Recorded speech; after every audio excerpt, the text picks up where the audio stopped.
stuff to go well. Mm-hmm. But if the Pango can manage to salvage the mid lane and have a decently timed defusal this game, I think it's going to be pretty difficult to deal with. Yeah, I do have a lot of faith in Dark Mago as a player. I think he's really good. Usually a really solid playmaker. So it's going to be on Flame Team's mid laner to try and shut this guy down. And if he can, I think that's the kind of their pathway to success. Because the Pango needs to come online when this Brewmaster does. And I am also really interested in the Brewmaster build, what Illich is going to do. Because in the past, it was like double Bracer, direct Radiance, right? I don't know if you want to do that in this game, but I think he still might. Like, you either go Vessel or you go Radiance. Sometimes you used to see, like, Spirit Vessel, which I guess against Morphling and Bloodseeker, I wouldn't mind. Earthshaker's also pretty tanky, you know, so it's not bad for damage if he wants to do that. I'm really not sure what the Brewmaster build is right now. In pubs, like, everyone's still going Radiance, but you know, that's just pubs. I don't know if that actually counts.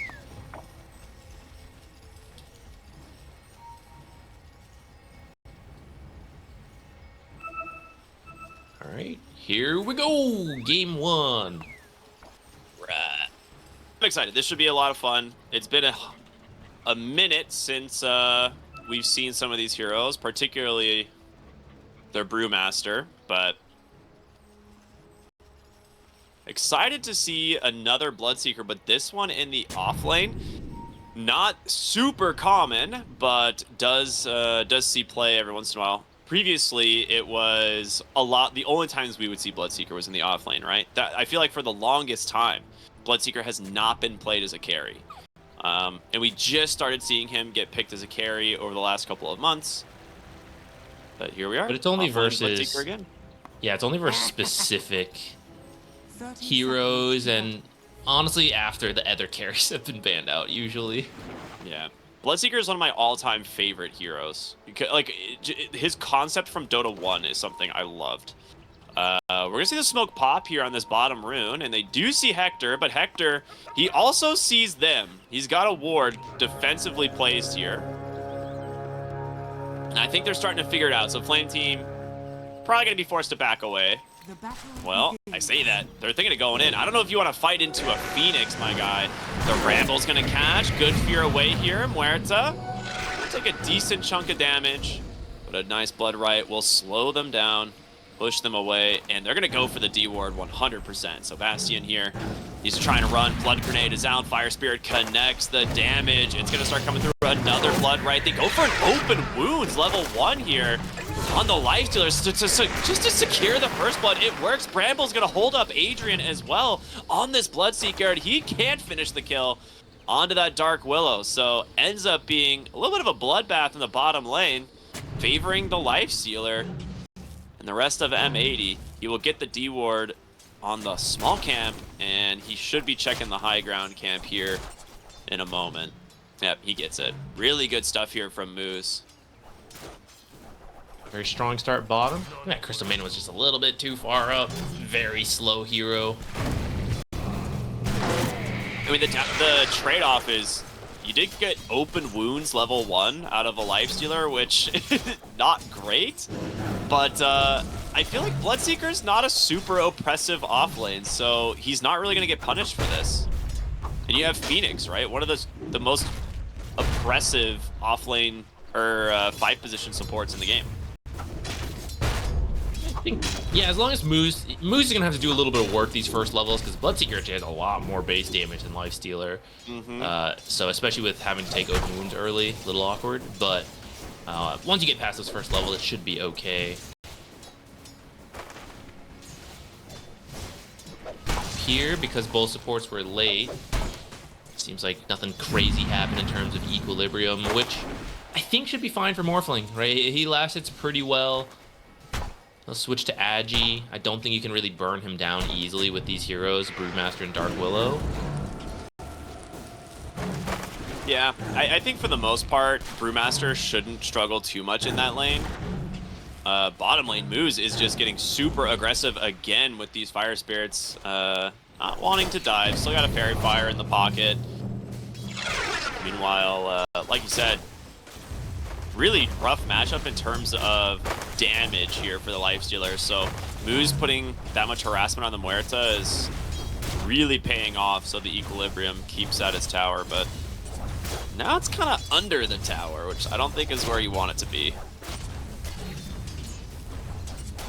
We'll shove out a little bit here, but it'll work out too, because I think they should be able to get the Lotus off of this. Maybe it's even intentional. Some teams care more about it or not. Well, like, everyone wants the Lotus, but whether a team thinks it's good to shove out the lane, or it's like, oh, I'd rather keep equilibrium here, kind of depends on the heroes. Top, yeah, we see exactly why it's pretty tough to kill this Morphling with the heroes they have. No actual stuns or silences. It's mostly just damage over time spells, which are very good versus most other heroes that don't have this free health regen mechanic. Yeah, and you don't have like a hero that can like snipe like an instant cast spell from Fog for like 10 damage or something, right? That would like potentially punish him for morphing all the way down. Maybe get sniped by Shadow Realm, but it should be safe from that. Yeah, normally you would see the projectile coming. Bit of a fight here over some jungle creeps. Bottom lane, the rune. Nice play there from Kiri. He gets the rune, but then has to TP to the base. So that is pretty rough. Moose I would say is, at least owning on the Phoenix.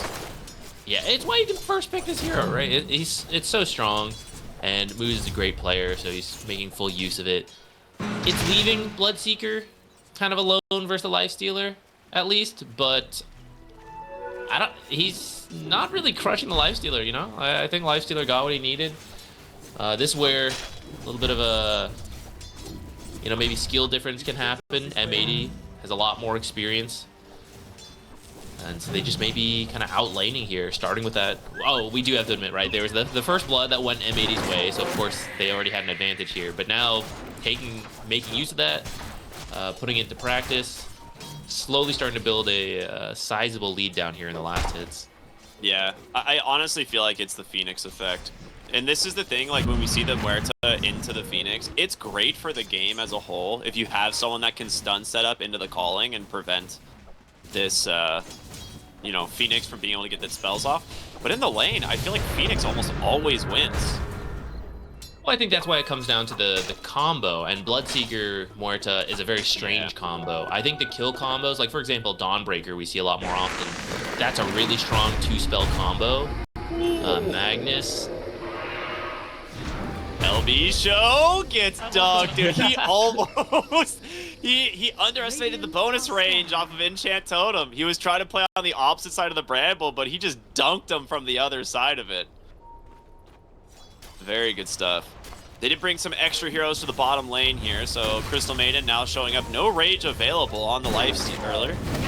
Fear off the mark. Moose is going to come in, but the Blood Rite connects. Open Wounds is out. He's trying to just toggle his way back in towards the tower. It's gonna work. Bramble's gonna catch there on the Crystal Maiden as LB Show TP's back in to help find the kill. Very nicely done from the supports here of M80. And in the river. Ooh, Dark Mago gets taken. Dude, okay, that kill onto LV Show actually means so much more now because that leads into a solo kill against the Pango since he was level 6.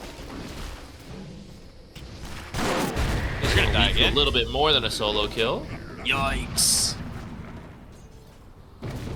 That is the denies in the laning stage, part of why you picked that Earthshaker plus that kill.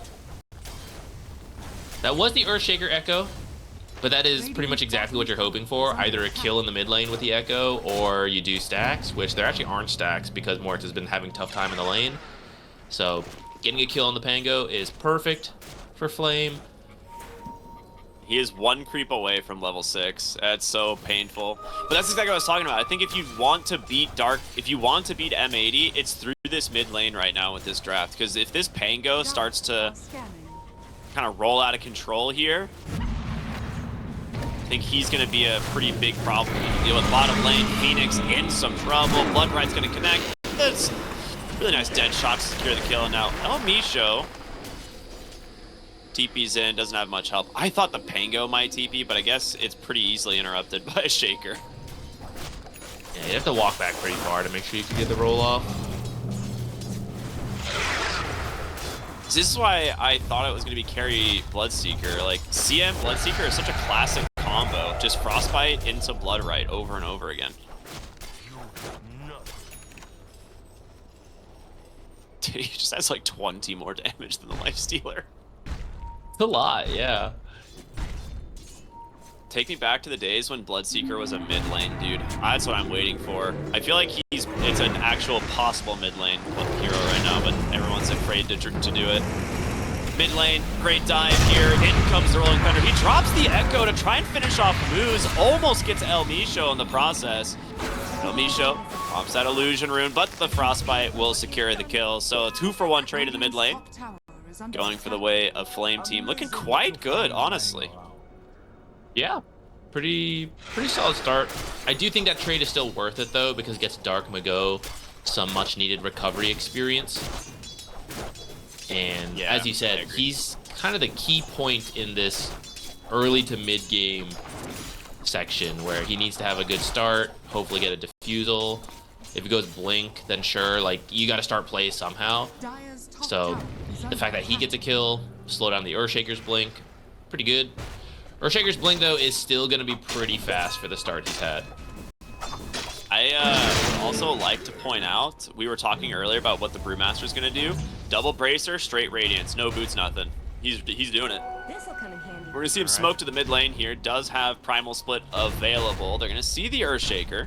At least they know he's over there. And the question is, will he actually find him? Stun comes out. There. Oh my god, that's a lot of damage. But with the Primal Split, with the dive here from the 4 heroes of M80, they take down that Shaker once again. And you gotta be careful here. Crystal Maiden, they can easily chase after you. But oh, Adrian comes in, trying to TP out here on Dark Mago. No Frostbite to cancel it. He's gonna be safe. Now the question is, does Illich make the retreat out here with the rest of his team? Crystal Maiden again might be in some trouble as the Dark Will is gonna ignite. Finish off that kill. Moose on the retreat. Does have the dive, but gets clapped. One last auto attack from Adrian. All right. Again, a lot of aggressive plays here made towards the mid lane to try and help Dark Mago. I think it pays off. And during all of this, Lifestealer's the one with the highest net worth. Fast fingers. He's gonna go. He is. Kiri. Knock him up. It wasn't the high ground, but yeah, he's got Thunderbolt, baby. If he had actually kept running and then TP'd, that would have worked. They're gonna think there's a ward there or something, because he just called it. He's like, I bet he's TPing right there. I'm just gonna go. Yeah.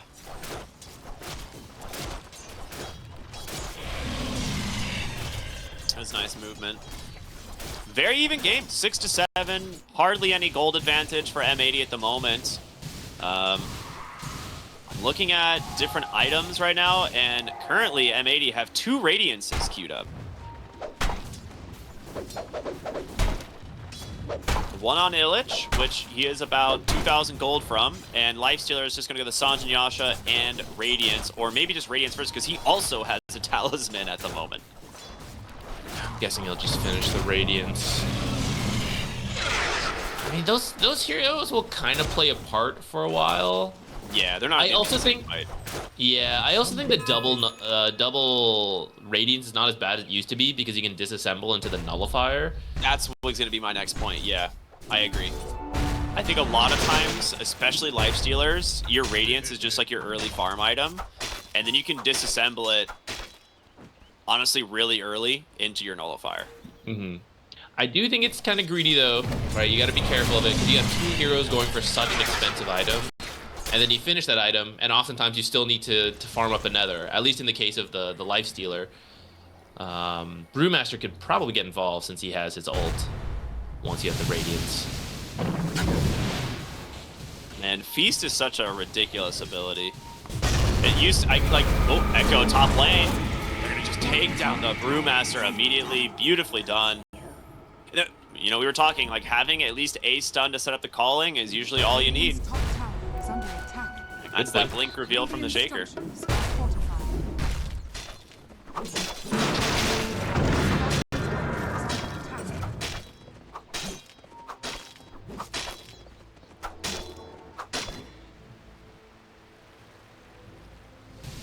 I guess they were hanging around top to see if they could find anything, but Flame team does have a observer in their jungles. They kind of saw that movement coming in. Are they gonna go for this? Doesn't look like it. Yeah, seeing the Shaker is still around, they do not want to risk it. El Micho literally gets 2-tapped by the Shaker at this point. If he has an enchant totem already up, and he gets like the blink attack and then, you know, just recast enchant totem, it will just kill the Dark Willow. Mm-hmm. You gotta be very quick with the Shadow Realm. So they definitely are just going double Radiance right off the rip. Like, neither of them have bought any other items. They're both sitting on like 2,400, 2,500 gold. It is just gonna be a kind of greedy build early, like you said, but when Brewmaster gets Radiance, he actually kind of fights with it, whereas the Lifestealer is just gonna farm, usually. Yeah, I also think they're getting away with it, right? It's a pretty even game, but I think Flame Team actually wants a lead here because you have this Earthshaker versus Pango. I know Pango was the response pick to Earthshaker, but the reason you go Earthshaker is that you want a lot of denies, all that, and they started with that, but then they had 2 successful plays where they found the Earthshaker. So now that mid-matchup is a lot more even. Still made it. Forcing out the egg, actually, is kind of not bad for the death. They see Kiri. Rupture is going to come into the mid lane, catch the Pango. He has an Invis rune. No way he actually gets out of this. They're trying to terrorize them away. Maybe save Dark Mago. It works. No way. Rolling Thunder with 1 second. Oh he actually my gets God. out. You are kidding me. And now the chase goes back the other way. The Primal Split going to be able to chase down the Muertas. Dark Mago is here, pulls back the Void Panda, just needs the swash to connect, and it does. You have got to be kidding me. Great patience, and just so much pressure there to not like waste the spells and just keep that Pango alive. Wow.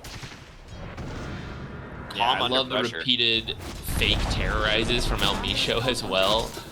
Just getting the enemy to slowly go towards that Pango, knowing he's there, but also not wanting to get just terrorized and then sent away. Kind of buy some extra time.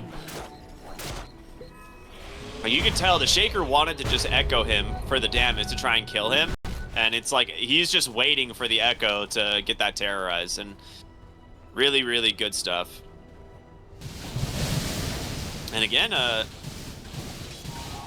little bit more space. Oh my God, 3 Radiances this game. Adrian has now queued up a Radiance on the Bloodseeker. Yeah, this is going to be some of the... I don't know what the record is, but surely 3 Radiances finishing all within, you know, like 18-ish minutes. Yeah, I mean, both are done on the side of M80 in just a moment. Brewmaster only needs like a couple hundred gold. Well, they forced the Rupture out bottom. Lifestealer, he's low, but he does have the Invest. He's gonna pop it.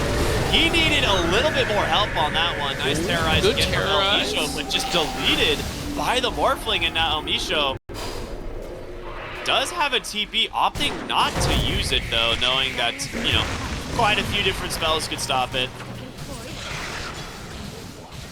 Beautiful chase there from Flame Team. I think a little bit optimistic to be playing that deep. Because you didn't expect everyone to show up. I think you kind of needed almost every TP there to get that kill. So in a way, you trade your lives for the mid tower. It's at least not the worst. But it does mean Bloodseeker, who was the furthest behind on the Radiance. He actually finishes it up now because he got some kills. 16.5 minutes into the game, and we have 3 Radiances. That is kind of insane. Surely that's got to be some kind of record. That's got to be a record. It's very rare to have 2 on the same team, especially prior to the recent patches where it was pretty bad to have 2, since it was like end item, right? There's nothing else after that. And they're all fast, is the thing. Like, all 3 of these Radiance timings are really fast compared to, like, what we used to see. Like, a Radiance by, like, 18 minutes was typically the goal in the old days of Dota, but 3 by 16.5 minutes is kind of nuts. Oh, Vamp Fangs for the Morphling. That is very nice. Stacks if you think with about his it, there. Phoenix is like a 3rd Radiance for M80 as well. So he can build one later, dude. Dude, not enough sunglasses on this team. Everyone needs sunglasses to deal with these Radiances. They'll have to just wait for the Lifestealer to disassemble his, you know, and then that's when they'll do it. Oh, dive in. That's going to reveal a lot. Darkma goes in a great spot for the Rolling Thunder. He's going to be able to catch Adrian here, play off the walls. They've got Illage as well, holding him in place. And the Bloodseeker will be the first to go down here. The question is, can they get more? Nice Terrorize. Sends them where it's back into the hands of M80. And the Shaker, he's going to get out for now. Don't have any vision that sees him, so they will take the 2 for 0. Very nice find. That is the risk of the Radiance. It is a purely damage item. Now, it doesn't have evasion. Okay, I know. But, you know, against spells, it really doesn't do much. And Bloodseeker, in this case, he's a 1400 health hero. So, just kind of gets chain stunned up there. Despite having pretty good net worth, it's all on that Radiance. This Brewmaster just baited so hard. He just brewed up and then wind panda'd, and the Morphling missed like 80% of his attacks, and they're just like, oh, I see. The class could do that. Yeah, we haven't seen Brewmaster in a while, but for those of you who maybe forget, Storm Brawler grants evasion passively, and it is multiplied when he's brewed up. Again here with a Radiance. Yeah, it's 80% evasion. It's really difficult. So Alan's in trouble. He'll brew up again. They can't hit him. Misses after miss after miss. He just stands his ground. No one's dying.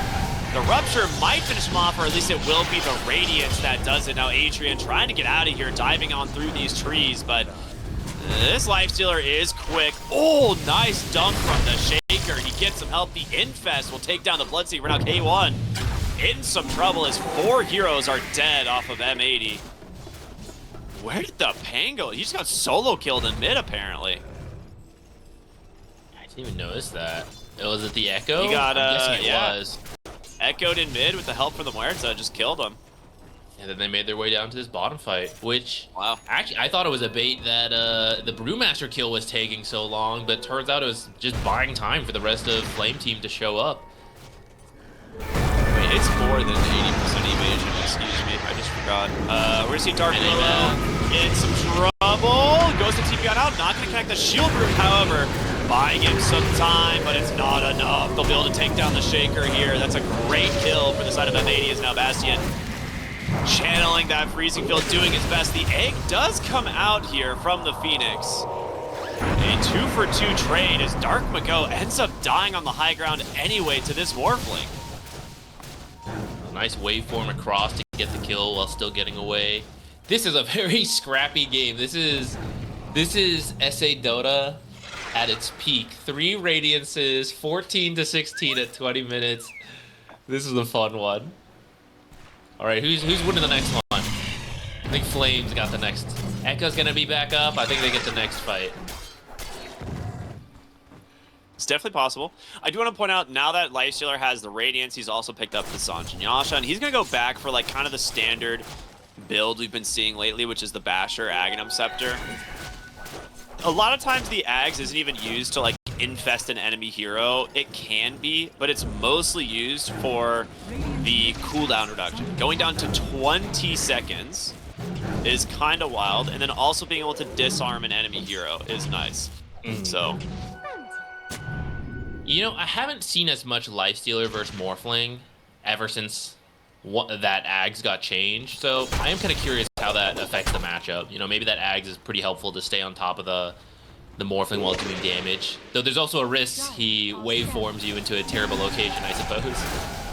Yeah, that's the thing, is like, I don't know if you like really want to use it offensively. You can at least cancel the infest early now, which is great when you infest an enemy hero. You used to not be able to do that. And the counterplay was me. Yeah, the counterplay was like, if he infested you, just immediately TP to the fountain, and you're like, oh, okay, this is a literally useless ability. But yeah, now you can cancel it early, so that's always funny.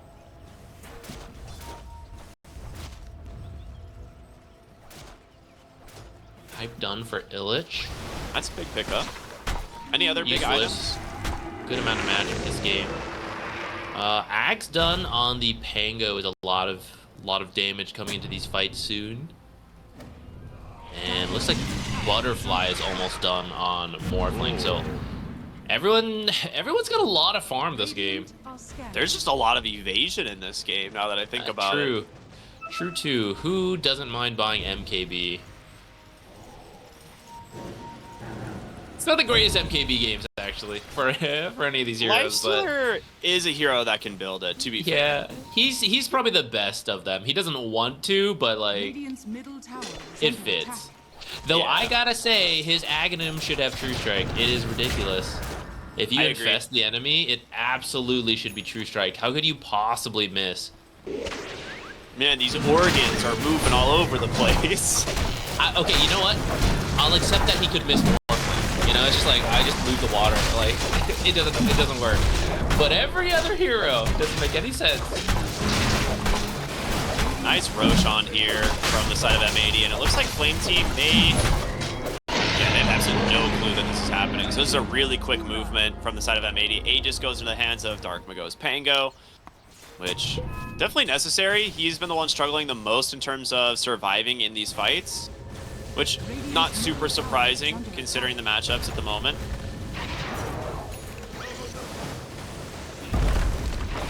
One team, Radiance is not usually very good at doing Roche, so maybe underestimating M80's Roche potential, but you do have two Universal Heroes and a Lifestealer, so they just right-clicked it down at a pretty good pace.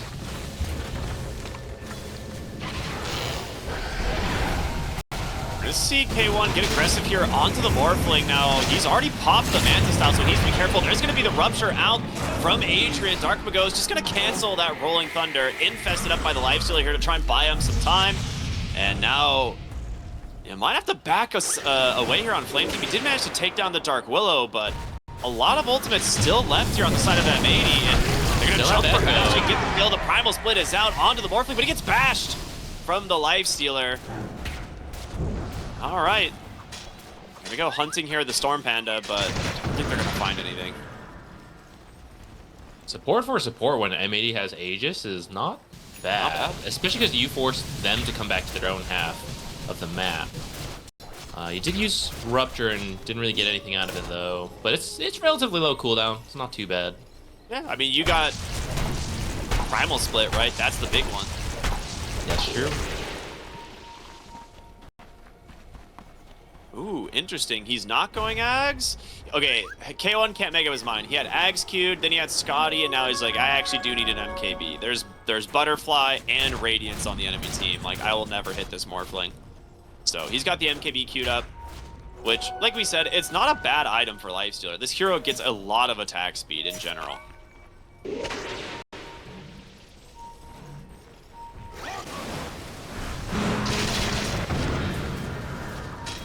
They're just going to force the tier 2 tower.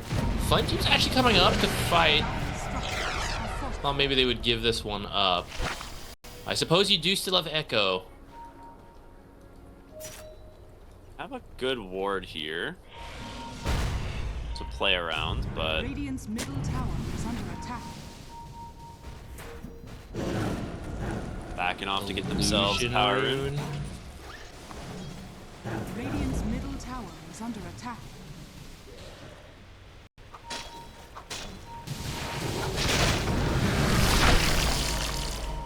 Ooh, a little bit of a bait play. Yeah, I feel like they should have seen that. Rupture's gonna catch Dark Mago. He comes in to try and save the Lifestealer, and it's gonna work. He's ranged up, but gets dunked there by the Shaker, and now Dark Mago on the respawn, silenced up, pops the illusion. He's got to get the roll-up off. It works for now, trying to get to safety, but the backside of the fight, Adrian getting completely taken out by these supports, but you get out the egg, you get a lot of cooldowns out from the side of M80, and Adrian's still alive for now. The game crashed Goodbye, server. Too many radiances in one spot created a black hole. Server crash, I believe. I don't think that was... Yeah, I believe if... That wasn't like a, you know, we just disconnected. I'm pretty sure the entire server just crashed, but we'll see. Yeah, which if that's the case, it's a remake if I'm not mistaken. The game will not be rejoinable if it is in fact a server crash. We'll see. I hope it's not. I hope people can reconnect. That is quite unfortunate if that is the case. It was a pretty even game at least, so hopefully neither team feels like, oh man, I just got screwed out of a, you know, I had a huge lead or something. It was pretty even. That fight though looked like that was pretty good for Flame Team though. They were really winning that fight. Really caught the Lifestealer barely got to do anything in that fight. He got controlled up the entire time, and then Pango, the Rupture counter comes into play, right? You just get him on the first roll. He's like, oh, I'll just respawn and we can take the fight from there. And it's like, oh, Lifestealer's dead. It's like, now I just got to use this Aegis to run. It doesn't look like he's going to be successful if the server comes back up. So luckily the server is back. So I think we're good. We're kind of waiting for everyone to reconnect at the moment. But, well, at least the players are, and they're just ripping the launch here. So I might just radio cast it for you. Unfortunately, not looking good for M80. There we go. We're back into the game. BKB comes out from the Shaker, but, you know, this Primal Split not doing a lot of work here. Kiri surviving on the backside, and they will just disengage on the side of Flame Team.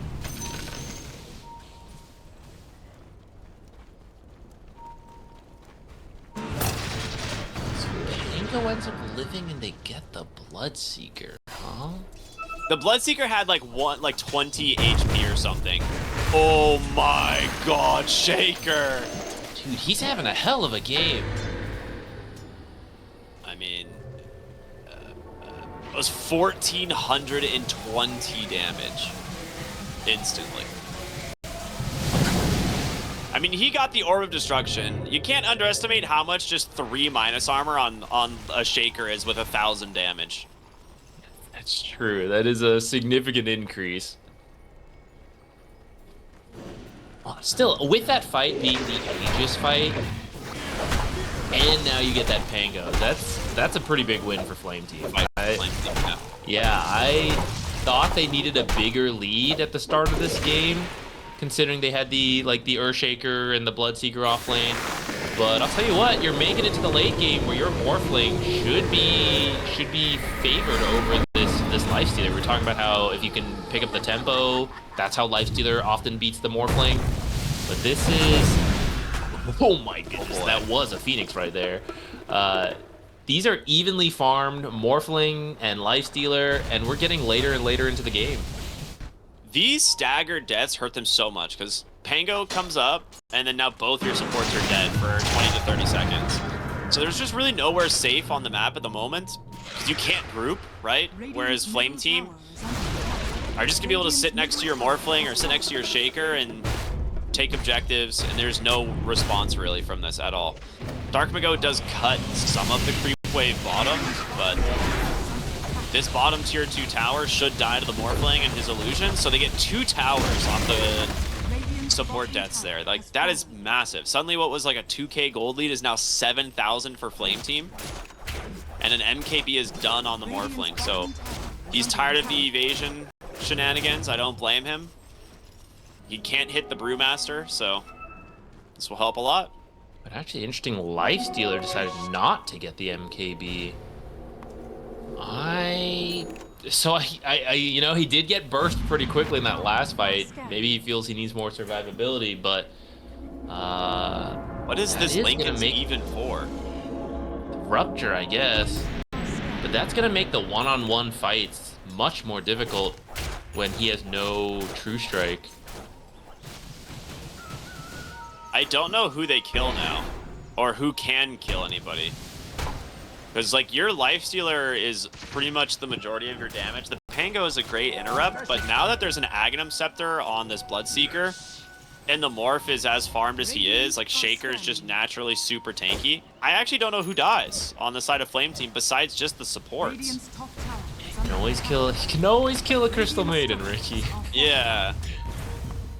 Well, they will infest the Pangolier, and they're gonna run towards top lane, try and maybe contest here, but your tier 2 tower is already dead. You can find the heroes on the back line. That would be the best case scenario. Dark Mago is just going to pop the Rolling Thunder, goes in, does connect. They find the Crystal Maiden. Like you said, you can always kill the Crystal Maiden. Takes him a little bit, but she does get brought down. Now the Rupture doing a lot of damage to Dark Mago here. He's going to try and TP out. They get the save with Terrorize. He's going to survive. So far, 1 for 1. They're going to buy back, but that's a double damage, amplified damage. Shaker here looking for the Life Stealer. He's trying his best to run away, but the chase continues, and in comes the dunk. Goodbye, Lifestealer. They've caught Illich on the backside as well. He does have that split available. He's going to be forced to use it as Arceus goes up onto the high ground, tries to get the Phoenix, but Yules will save him. And a big fight here for Flame Team as they've still got a lot left in this tank. M80 was doing a pretty good job of avoiding the Morphling, lifting him up, controlling him. He didn't really contribute much damage. But like you said, they don't have much damage themselves right now if Lifestealer is not free to hit things, and he was also being kited around a bit. And Morphling has an easier time, right? He's got the waveform, he's more mobile than Lifestealer, so everyone threw out as much kiting as they possibly could, but eventually it goes the way of the very mobile Morphling and the Earthshaker with Ag's Blink. I mean, Shaker even builds an Elven Tunic. Like, they have evasion on everybody. Like, all 3 cores are stacked with evasion, and this Radiance is always in the fight, so you get 15% additional miss chance.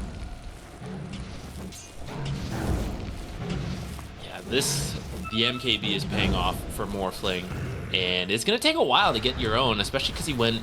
I don't think he's finished the Lincolns yet, so even if you want to get MKB... Well, I mean, you could do it now, but that means you just have an ultimate orb sitting in your backpack, which is kind of weird. On Lifestealer? No, he has the Lincolns. Oh, he does have it? Okay. Yeah, he built it for the last fight. Like, he had it. So Lincolns is online, and he's going to disassemble into the Nullifier.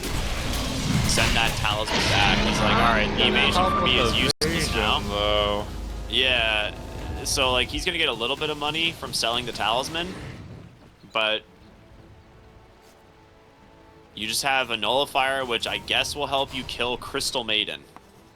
That's, like, about it. Like, he still can't kill anybody else. Which he's actually underneath a ward right now. Needs to be very careful. Fissure block comes out. Actually, really well placed there from this Earthshaker. Looking to try and chase this Lifestealer onto the high ground, but... Ramble into the Cursed Crown. It's going to do a decent chunk of damage here, but... Terrorize comes out. They want to try and bring down the Shaker before he can get the BKB, but can they? He's going to get it off. Just barely. They drop the Roshan's banner here right outside the base as well, just to try and keep these creeps alive. Someone needs to deal with this banner.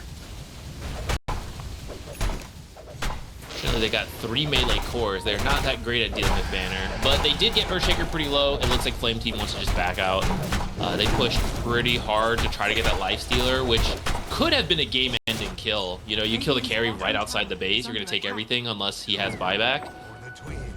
So I can understand why they went for it, but with Earthshaker falling that low, they're going to back off, heal up, and they should be good to go again once they have the BKB cooldowns. So M80's looking for a fight before then.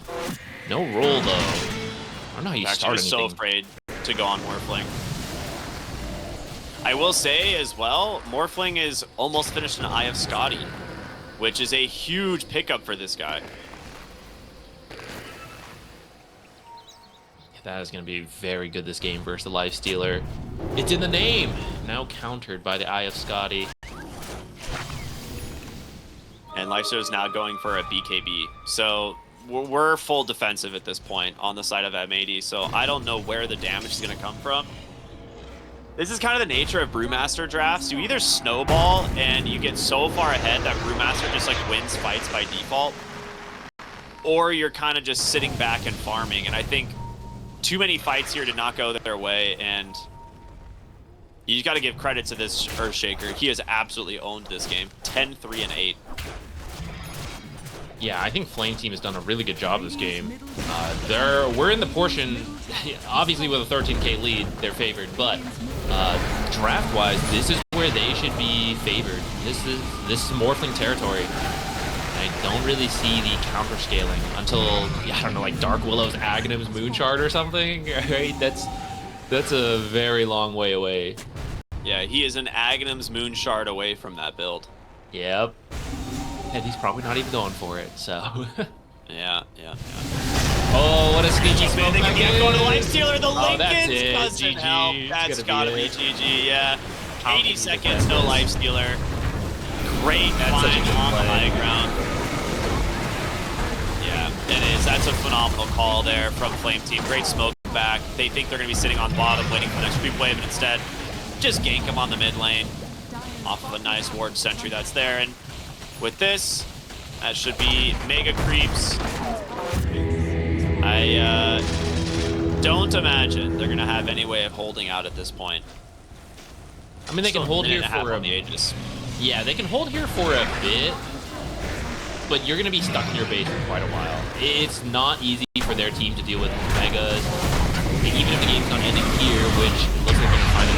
She got a kill on Village. She just barely missed the stun on the Shaker. Otherwise, that may have been a kill. Now, I say that, and Shaker still might just be able to help finish off the Brewmaster there, and they do.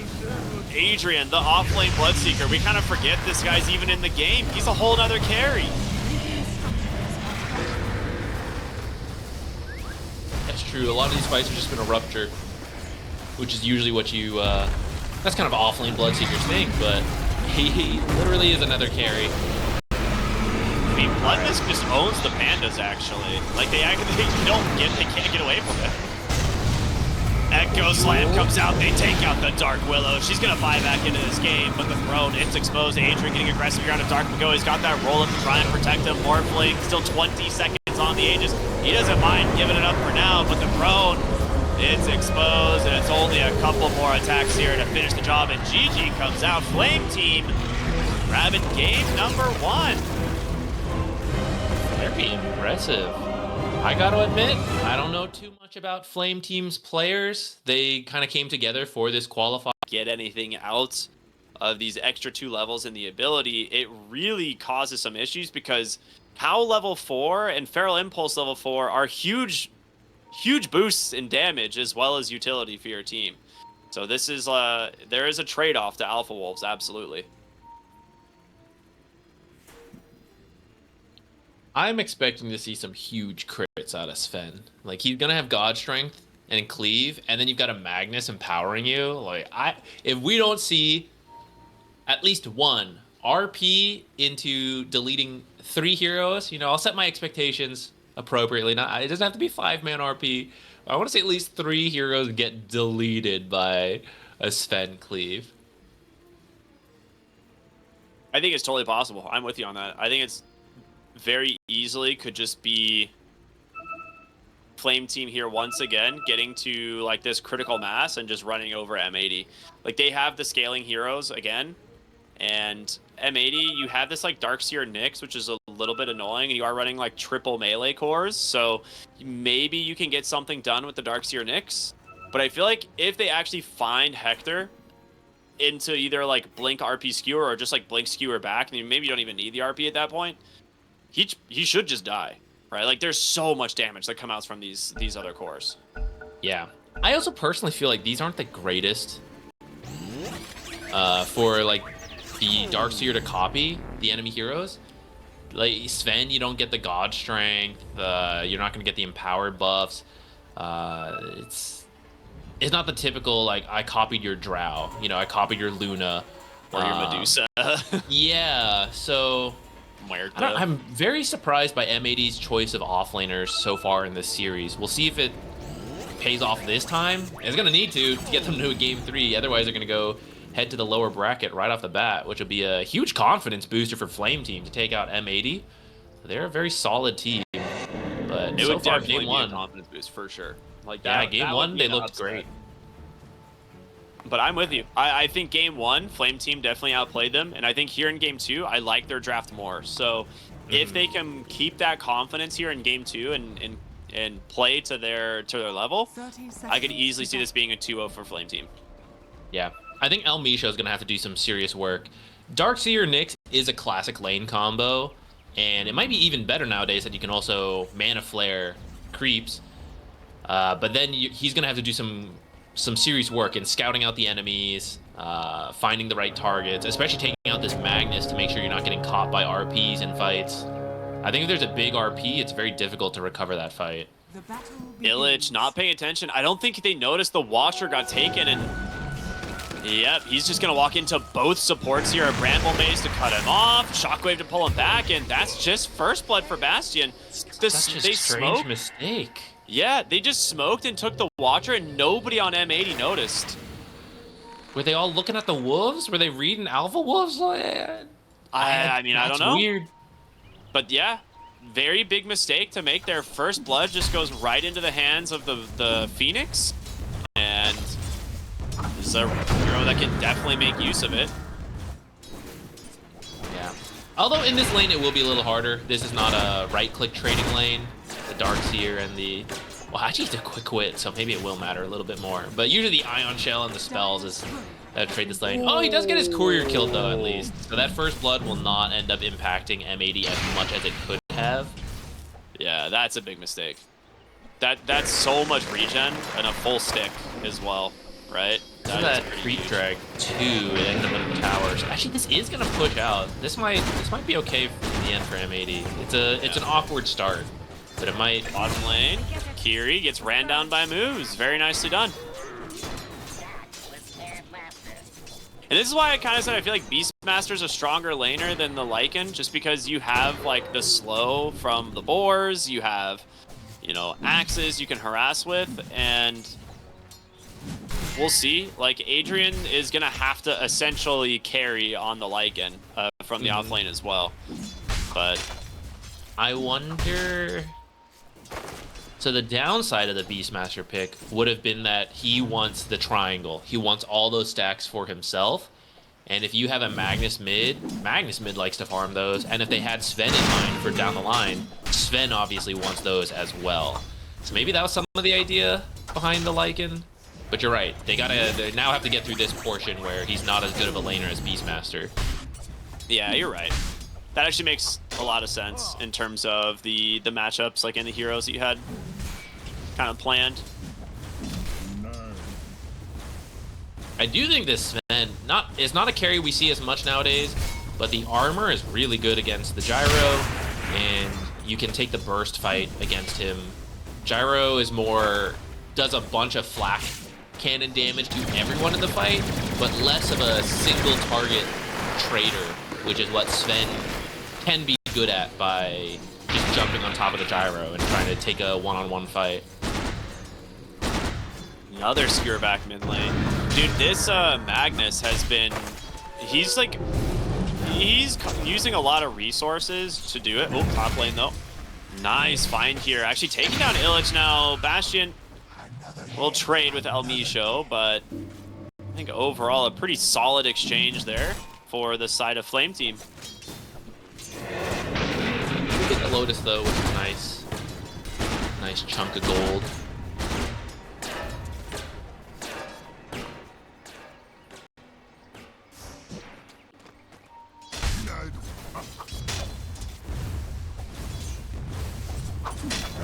Magnus was picked first, right? Yeah. Right, it was picked right at the beginning of phase 2. Yeah. All right, we'll see how the lane keeps going, but I'm seeing what I saw last time, you know, the Magnus that was picked before the Pango start to build up a CS lead, and it's like, man, is this Pango counter pick paying off? Didn't pay off last game. I hope, for their sake, I hope it doesn't follow the same pattern it did, because otherwise, you know, like, what are you gonna do? That top lane, he could have ran away. Illich? Maybe he was trying to get in range for a surge? I'm not 100% sure, but... You get a kill on the Magnus much earlier than last time. Good rotation for moves, right? Yeah. A great rotation from Moose. It was mostly just a solo kill. All he did was flare him. That was actually just a solo kill from the Pango. How does that happen? I was going to mention, I saw that Dark Mago picked up infused raindrops, which helps out this matchup immensely, right? You're pretty much absorbing every single shockwave, but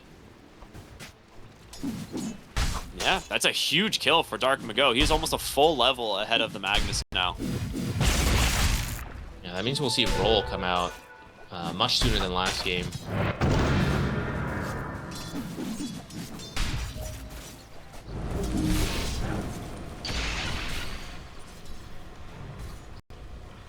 Lots of stacks being made by both teams. Everyone's got flash farmers. Okay, remember how I said Lycan would have to carry from the offlane? Well, he's got a Midas Bloodthorn queued up. That is a build.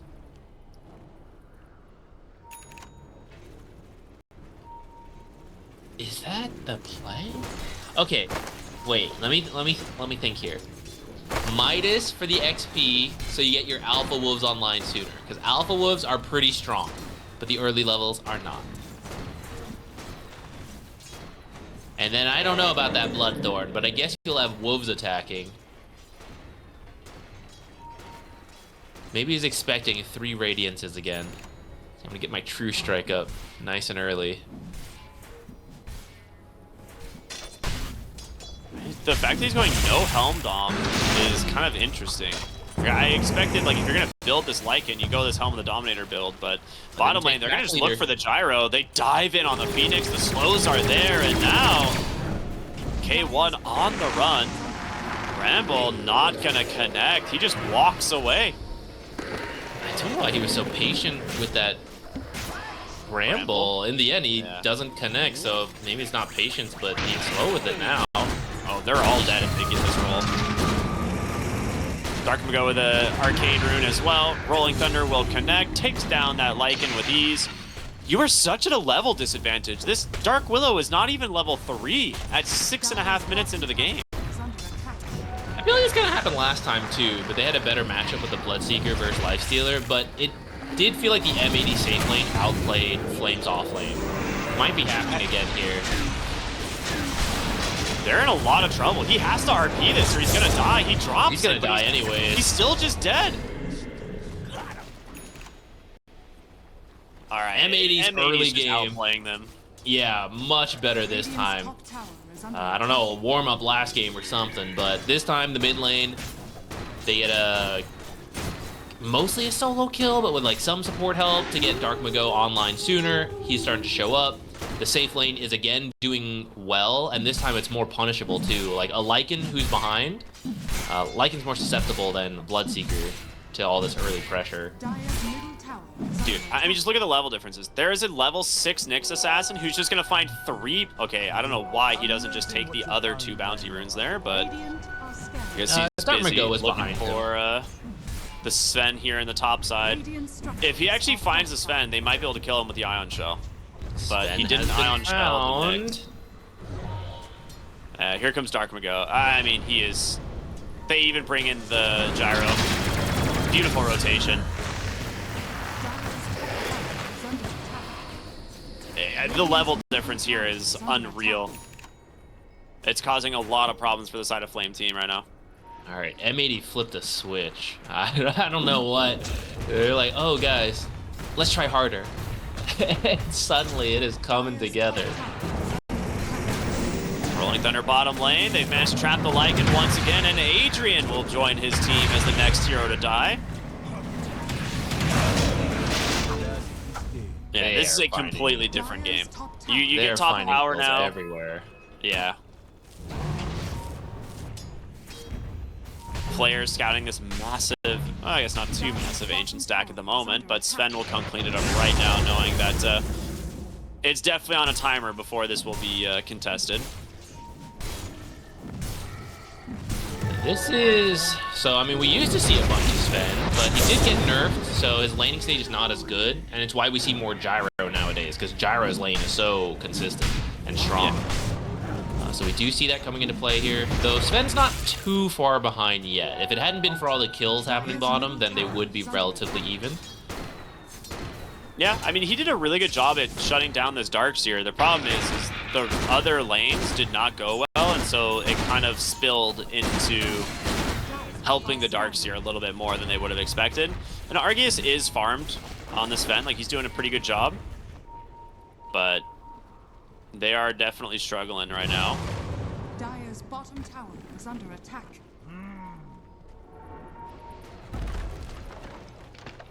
Arceus, I mean, he knows this Nyx Assassin is here. He's baiting, throws the Stormhammer back the other way, but the numbers are just there.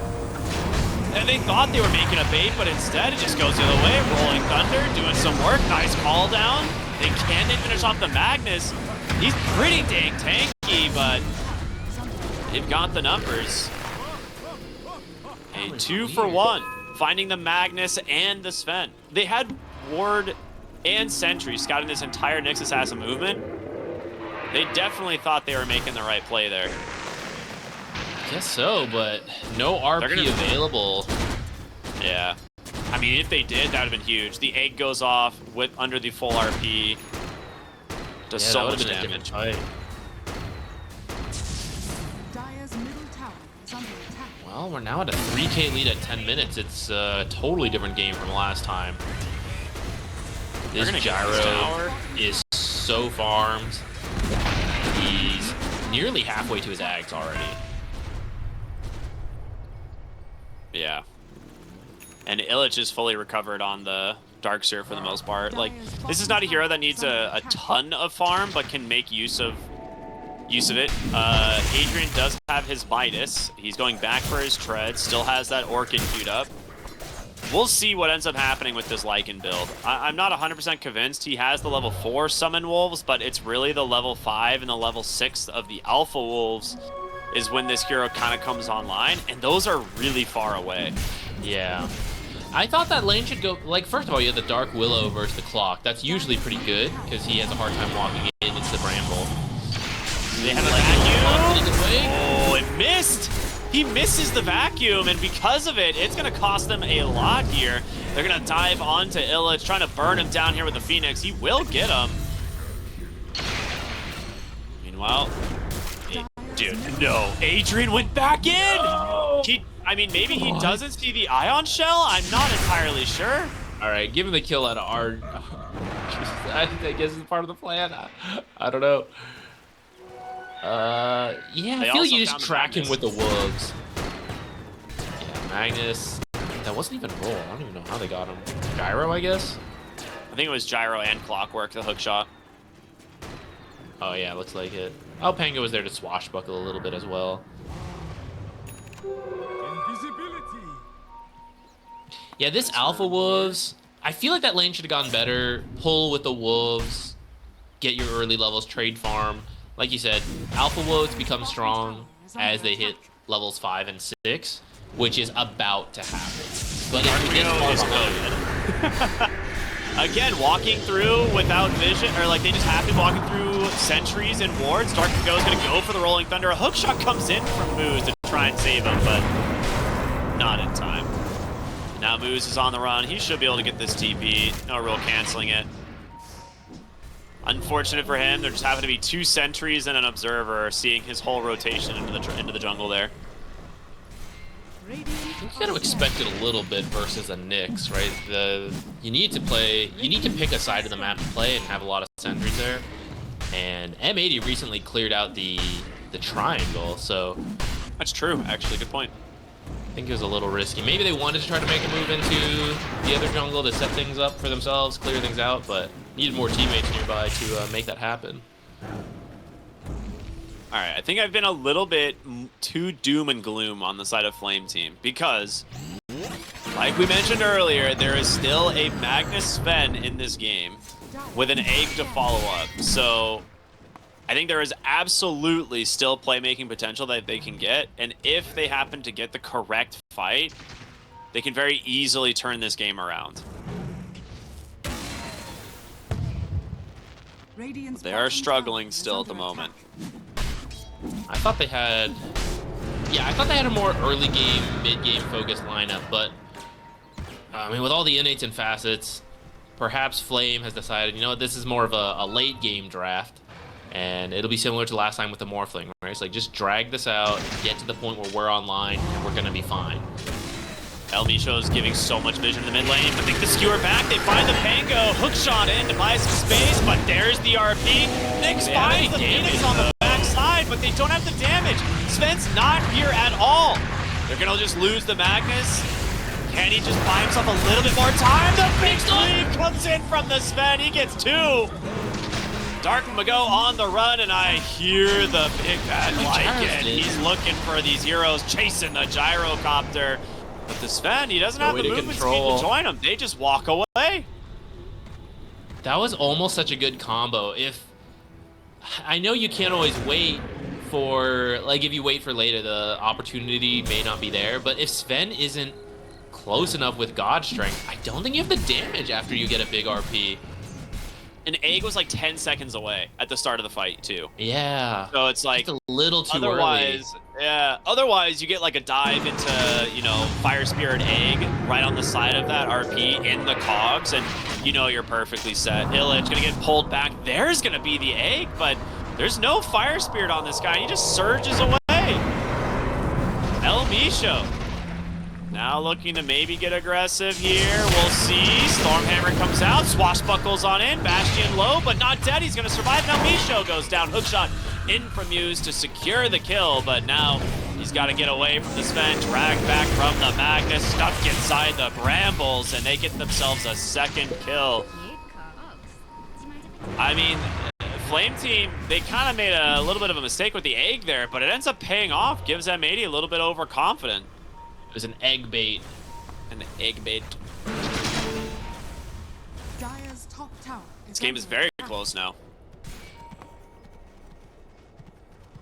Adrian's got the full Alpha Wolves online now. Let's see what he can get done with them. They can be very annoying when it comes to scouting out the enemy, keeping track. I suppose you do have the Nyx. The Nyx sense, pretty useful to know if wolves are following him. Wait, but otherwise you can for summons. Does it not? I thought it was just like in this thing detects besides heroes only. Oh, I didn't even realize it was only heroes. Yeah, I'm pretty sure it's only heroes, because okay. Yeah, I'm pretty sure I've seen this exact matchup before, and the Nyx assassin had no idea he was just being followed by wolves. What a twist. Yeah. Okay, Which I thought is it was weird if that's the case. I mean, I could be remembering it wrong, but we'll see.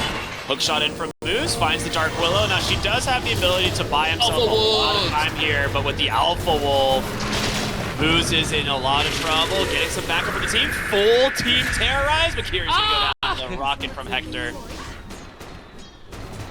I mean, that was Alpha Wolves doing a lot of damage there. Now, was that worth it? 4 other heroes there. It would have worked. Yeah. Radiant's bottom tower is under attack. Yeah, the wolves scout the Pango. Yo, cancel his clarity. How did he know? What's that? That's weird, huh? Alright. Bottom tier 1 tower goes down. They're in the Roche pit, and it looks like they have an idea here on Flame Team. They're bringing the heroes. The Wolves are making their way up there, but I don't know if it's going to be fast enough. Huh? You can catch not at all them on the way out. You can still get a very big RP. They have blinked on Magnus now. The Wolves are giving some info, and there it is, the blink, the RP, the skewer back. Dark Mago goes down first, call down, however, from K1.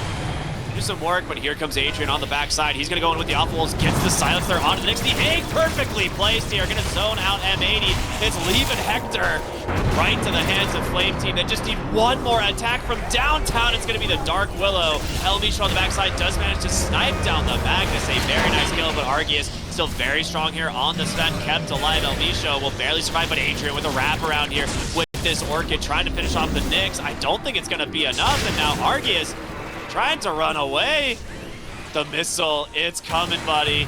He's got no TP. He's going to run for his life. But a big win here for M80. They can also get this Sven, which I think they will. El Misho is hunting. He's gonna get him. Yeah, I'll be honest. This Lycan build ain't doing it for me, man.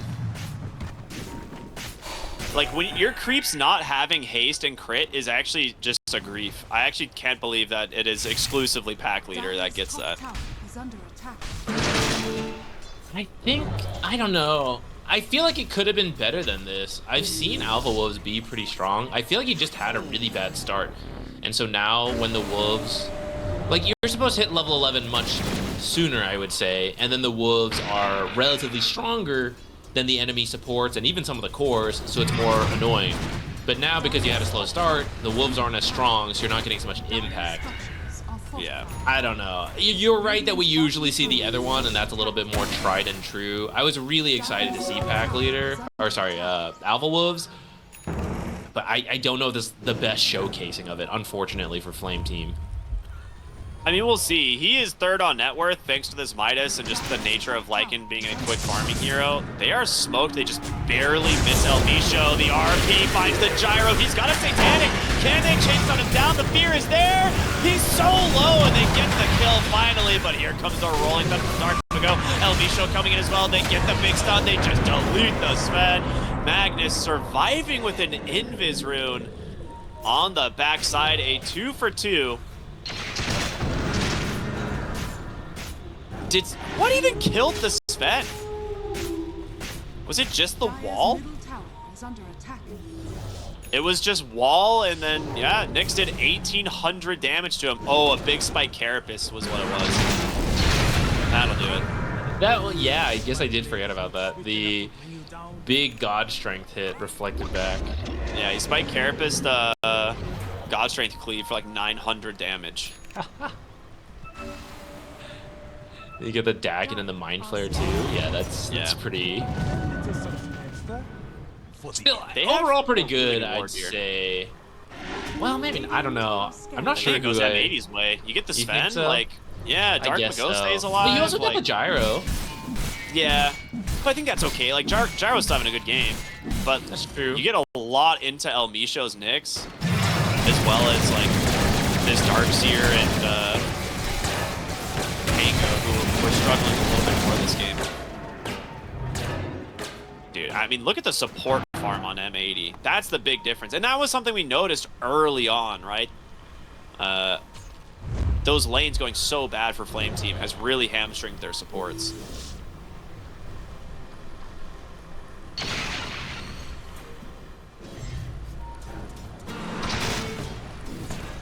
All right, they're smoked up on M80. The Nyx, as well as this Darkseer. What are they looking for? The Sven, but I think they've read this. He's getting out pretty quickly.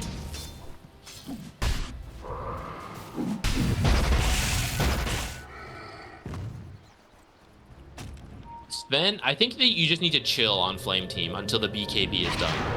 He needs about a 2,000-ish gold, so a little bit of a wait, but he's getting too controlled in these fights. There have been several RP skewers delivering cores to the Sven, and that part's good, and then after that, he struggles with all the stuns and the control from the supports.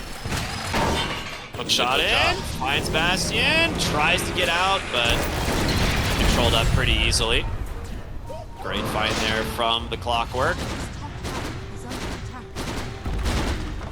I mean, you can kill K1 under like RP into Terrorize, which is why he hasn't really opted for a early BKB, right? None of these things really help him.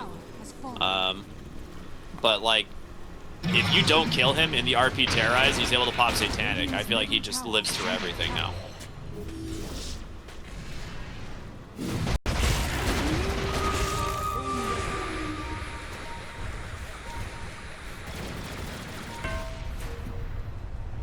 They're just so close to getting to BKBs, but not quite there.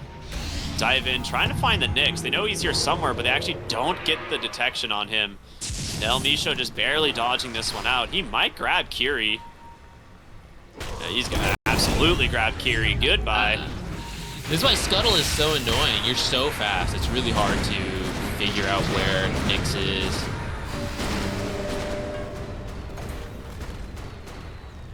Dire's middle tower is under attack. It's all a delay game.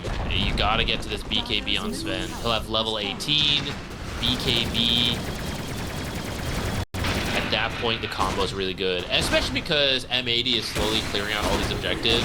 So the next one is gonna have to be the high ground, and that's where you gotta be really careful of egg and RP. Even just skewer backs doesn't even have to be the full RP. So this is kind of the final test for M80 to make sure you break high ground safely, and you only get to mess up once. If you mess up, it's completely back to an even game, which I would say favors Flame Team because they will always have the RP combo for the rest of the game. This is when that combo is the weakest. It only gets better from here. Bottom tower is under attack. Yeah, El Misho is absolutely eating these heroes alive right now, and I think that's the scariest part of M80's draft right now, is when you're ahead with an Nyx assassin, like you said, Scuttle is so fast and so good at disrupting and finding the right heroes. Speaking of which, Moo's in a great spot here to break the smoke, and yeah, he's just gonna immediately drop the cogs. Now the question is, do they want to try and start the fight here or not? The RP, he manages to find a big one, the gyro. Can they hold him down? The terrorize there. He got the satanic off. He's healing through a lot of it, but the egg's gonna go off. They're trying to finish off the gyro, and they got him. In comes Dark Mago though on the Pingler, hookshot in as well. Argius, he's trying his best to stand his ground, but he's 4v1, man. You dropped everything onto the gyro, and it's not enough. A full team wipe, and M80 come out the victors. Usually I would say at least you got the carry so they can't do too much building damage, but actually these are 2 universal cores, even a pretty farm Nyx, so this, oh, and a catapult too, so you're actually gonna lose your high ground off that fight as well. Man, they had to commit so much to the gyro because the satanic came off. Did he not have skewer available? Like, he got the RP, but then the RP faded by the time the Sven got there. I thought he would skewer to the Sven like they had all the other times. What happened? I thought that was coming out too, and I think that Dark Willow thought that as well, because she did not terrorize. Yeah, so she was maybe waiting. Maybe a bit of a slip up from Flame, because otherwise I think that's really good. If you RP those 2, drag them to the Sven, delete them, then the rest of the fight is super easy. I mean, he was 100% dead. If they, speaking of dead, El Misho just deletes the Magnus. God, that was a core Magnus. Alpha Wolves, it's time. He's not even gonna die. Do it, Alpha Wolves, do it. Yeah. Well, this again, I just don't feel like this Lycan has had any impact this game. I just keep coming back to this. Like, he pops shapeshift, and then like, what does he do? You know, like I don't see him attacking anybody or getting any damage out. He's just kind of a slightly fast ranged creep, and because he doesn't have level 4 Howl or Feral Impulse, he's just missing a lot of damage. And the Alpha Wolves, they just died a Flak Cannon. Yeah, so I thought pack leaders, like, oh, Flak Cannon will kill those. I didn't remember the scaling on Alpha Wolves. I thought maybe they get tanky enough, but it doesn't seem to be. They're still getting wrecked by Flak Cannon, so. They have 100 extra health, you know? Like, yeah, that's just it's not enough. Not enough. I thought maybe with Sven armor, you know, like the War Cry, but I guess that would have applied to regular creeps anyways. Yeah, I mean, if you wanted to play this type of Lycan, I wonder why you just don't go the Spirit Wolves, you know? We're gonna see them go Spirit Wolves are the worst. Here. Come on. They're cute. The Spirit Wolves are adorable, but I definitely believe in Alpha Wolves more than Spirit Wolves. Yeah, I agree. I think Spirit Wolves is like the worst of the 3 by far, but I still stand by that. I think that lane went worse than it was supposed to. I think they right. should have come out better, and then that Lycan could look better. Ooh, pay no mind. Tell you what, Sven wasn't even ready. It's fine. Actually, Sven was so ready. Sven was so ready. Yeah, they're both just sitting there ready and waiting. So 4 minutes on this Aegis. They're trying to take down this Roshan's banner. Bastion's gonna step up to try and deal with it, but yeah, I was like, I'm pretty sure they just hook shot him immediately. The vacuum catches the Magnus. He's gonna RP the Aegis out. The Terrorize comes through as well. But Hector pops the Satanic, will finally die. That was his BKB as well. Illich gets cleaned up. They've got to get the Gyro's Do they have second another stun? The Lycan on the backside, chasing Pango for eternity. Will he ever find him? He gets the Orchid. Just needs some damage here. He's got him. Oh, surely, right? Yeah. Alpha Wolf! All right, they've held. And El Misho, do they have detection is the question. Sure. No. He actually just gets out. Oh, he dodged the dust, too. Oh, no. His Vendetta's ending right now. I mean, But to be guess it's fair, just back up, yeah. it was a long fight. They threw out a lot of their detection. So if you don't get the Nyx and then he ends up with his ult again, it is pretty tricky. Still, that's a really good hold. That was into Aegis. 3 kills, didn't lose. Okay, I mean, they lost the bottom earlier, but top, still available. It's got 66 health, but that tower stands. I mean, it stands, and I don't even think they really lost anything, right? No, did any heroes die?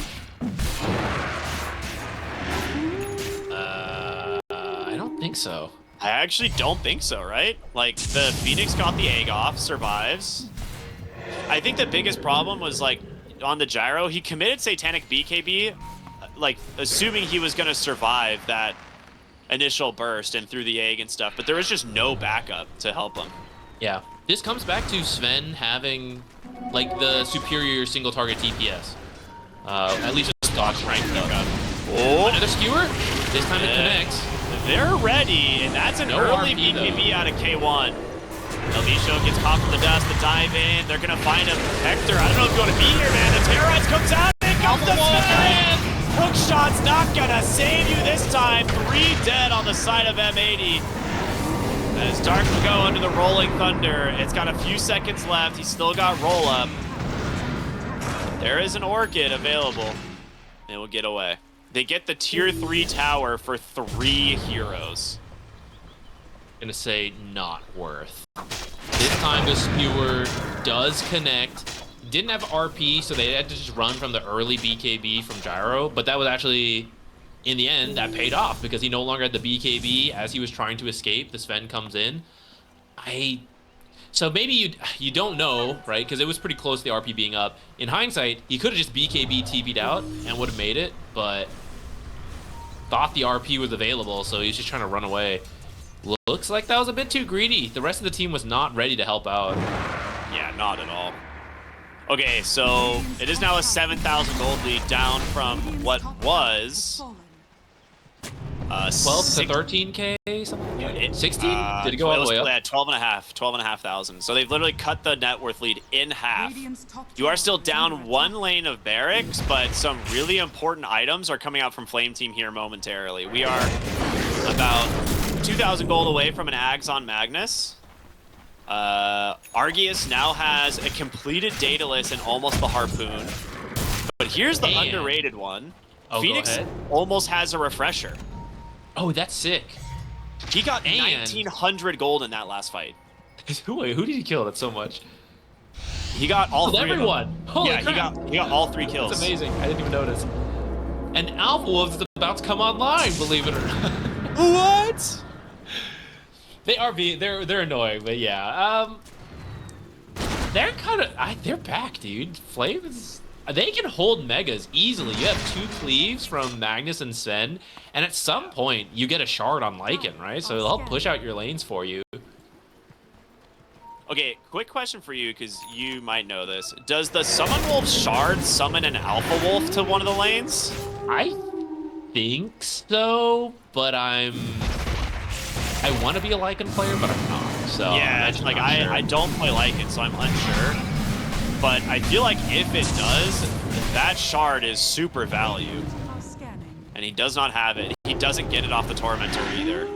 Unluck. So, Ghost to Curie, granted, this is one of the best shards in the game, especially as it goes later on and BKB timing is lower. So, that's really good. Actually, the shards for everyone are all really good. Sven would love to get a shard. I just don't have many at all. Well, they were losing, so I think they had one of their Tormentors stolen. Hook shot, Rolling Thunder. They find the Dark Willow. Dark Mago now going to try and grab Bastion on the backside. Does have the info damage. They get on top of the Nyx, but he's invis. They need help to bring it down. They get him. It's going to go for Adrian. A 2-for-1. Dark Mago has a blink in 1. Will be able to get away. They are a little bit afraid.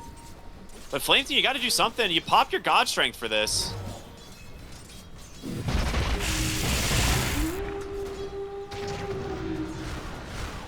M80's just gonna wait out God Strength and then go back in. I mean, yeah, that's huge. You're not gonna have Sven's ult for 70 seconds. You have to find you need this to kill the gyro. Okay, this ult's gonna be very tough now. You might just have to give up this barracks. Yeah, but unfortunately, they're gonna come straight for mid and you still won't have God Strength. You have 55 seconds to wait for God Strength. Really good call there from M80 to take the fight outside the base. Magnus finds the Darkseer, screws him up onto the high ground, hook shots out, Nullifier Orchid's there. They need to finish this kill. They will get him, and now Clockwork stuck in as well. Really good grabs here from the Magnus. Off the back of that, I think it was an Invis rune, or maybe it was just smoke. I think it was smoke. Maybe he had Invis too, I don't know. But yeah, that really saved them, because otherwise they were gonna head mid next, losing the Darkseer and the Clockwork. Tried to help with the hook shot, but unfortunately not enough. This is where we haven't talked about it today, but Sanj and Yasha been very popular. Just reduces all the stuns, and so the hook shot does not last very long on the Sven at all. Can't chain stun anything together. Dude, I mean, we're gonna be seeing a wolf bite coming out from the Lycan here soon onto the Sven. I completely forgot That's like about the that. ultimate late game for Sven, right? He's just hasted. You can't really kite this guy anymore. Speaking of it, we're gonna see the final gyrocopter. He's gonna have to BKB soon if he does not respond, and there it is. BKB's out, pops Satanic, big rolling thunder, and from Dark Go, Hang is there. Argus trying to chase, but where's the follow-up? Without They didn't RP, have RP, they could not stop them. yeah, they're with having a that lot of trouble God locking Strength, people down. Yeah. Even Terrorize was on cooldown. They do get the BKBs out of the gyro, but you also BKB'd. So they need to leave. They're gonna hope for a long Roche spawn, and they're pretty lucky. That's a very long Roche spawn. So we're gonna get at least, well, potentially we'll get at least one more major fight for the Roche. We'll see. Maybe a pick off from El Micho will allow them to get a very safe Roche.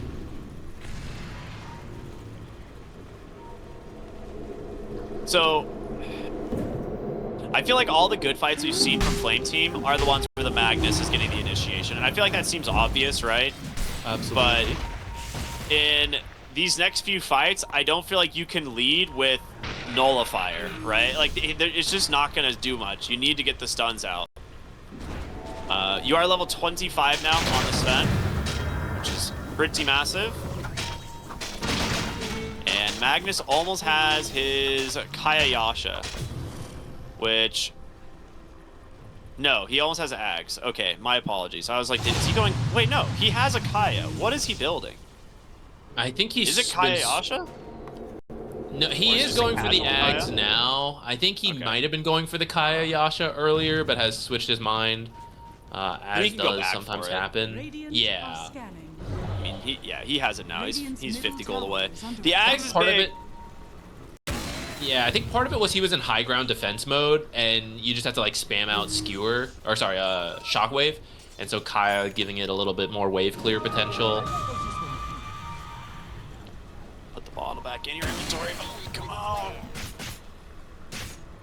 All right, I mean, he can TP out. They're gonna start getting some vision here with the Alpha Wolves. They're looking for some heroes on the high ground. It's gonna be the Clockwork. Then he is going to be brambled up and taking a lot of damage from the summons, but a great rolling thunder on the backside and immediate Agarbino! Can they break down the Pangolier? It's close, but it's not enough. He survives. Clockwork sacrifices himself to the dire gods. It's now Phoenix will be the next to go down. Argus trying to get his hands here on this Darkseer. Just needs a couple of auto attacks. Does he have the damage? He does. Meanwhile, K1 on the backside falling really low. That Shockwave is going to finish him off. Potentially, he's so close to dying. The Skewer, how is he surviving? Argus throws the Stormhammer, doesn't have it, and now he's all alone on the backside. Dies to Dark Mago. A full team wipe. M80 come out ahead. I can't believe it. The Sven was not there to take down this gyro. They are being kited, despite having the RP and the Lycan. Several times they're going on separate targets. I think Surge is doing a lot of work for them here, as well as the interrupt from the supports. But I don't know, maybe they were hoping for like the Wolf Bite to get Sven the hasted move speed, but he skipped Blink because of this, and I feel like there's several times where the RP comes in and the Sven is not immediately there, and I think that's really the combo you want. Yeah. That's gonna cost them the Megas, and now they're gonna go back for Roche. There's a Dark Willow hiding in the trees over here, kind of waiting to contest it, but yeah, I mean, 16k behind, no way to really prevent M80 from getting Roshan at this point. And I was expecting Wolfbite as well, but Adrian, he switched up, he went back for Harpoon, and he's trying to finish the Bloodthorn now, which I feel like you just need to dump damage into this Sven. Like, he's the one securing these kills. He almost got the gyro, but it's not as easy for the Lycan to do that as compared to the Sven, right? And they will find the Dark Willow. Terrorize does come out, but he's just stalling this as Roshan's gonna go through the portal. Would have been a 6 steal. Actually, it would have been hilarious if someone was waiting at the other side of the Twin Gate. Roshan runs through with 100 health. He just snipe it and bolt.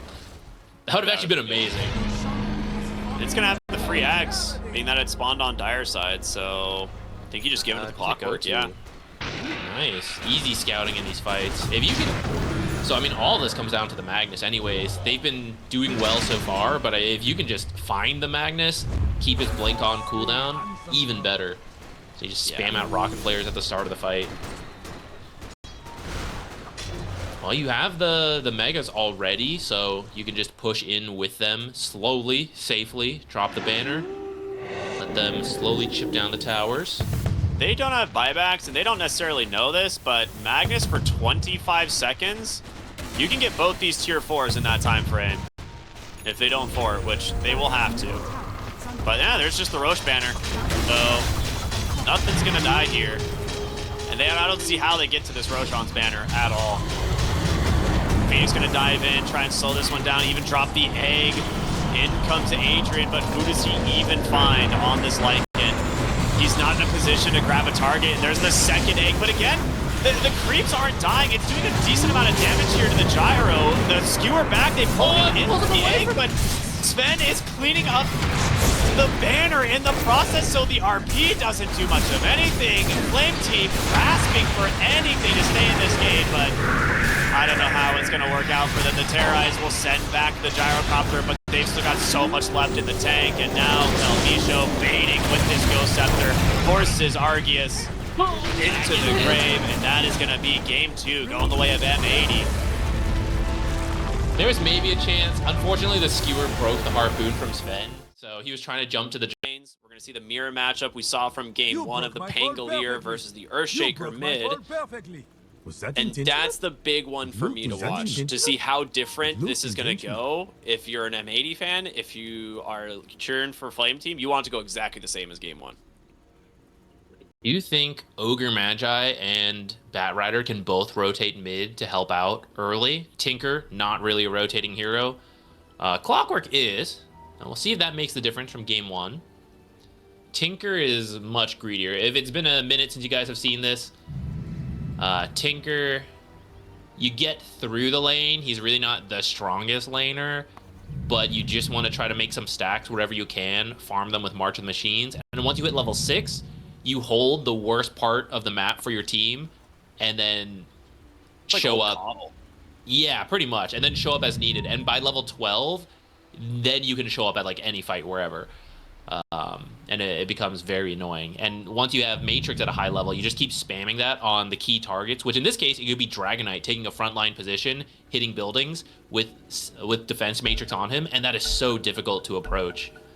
I love Dota so much. Especially once you get the talents for it as well. Like 75 Matrix Barrier is pretty huge. I don't know if people actually go the status resistance talent on this over the Keen Conveyance channel time, because the channel time's pretty good. But I think from support, you might opt for the 10% would, extra status resistance, right? So you'd have 40% status resistance plus what is going to 100% always be a Sanj and Yasha built on the Dragon Knight. It'll be really hard to actually jump this, you know, whoever's sitting on the front line, whether that's either the Tidehunter or the Dragon Knight.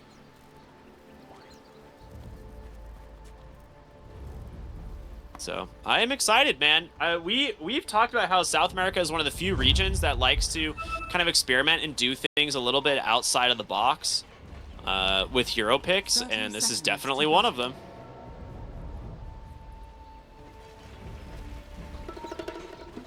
See if they can get a first blood to start themselves off. They're smoking in. The last time they didn't notice the Watcher getting captured.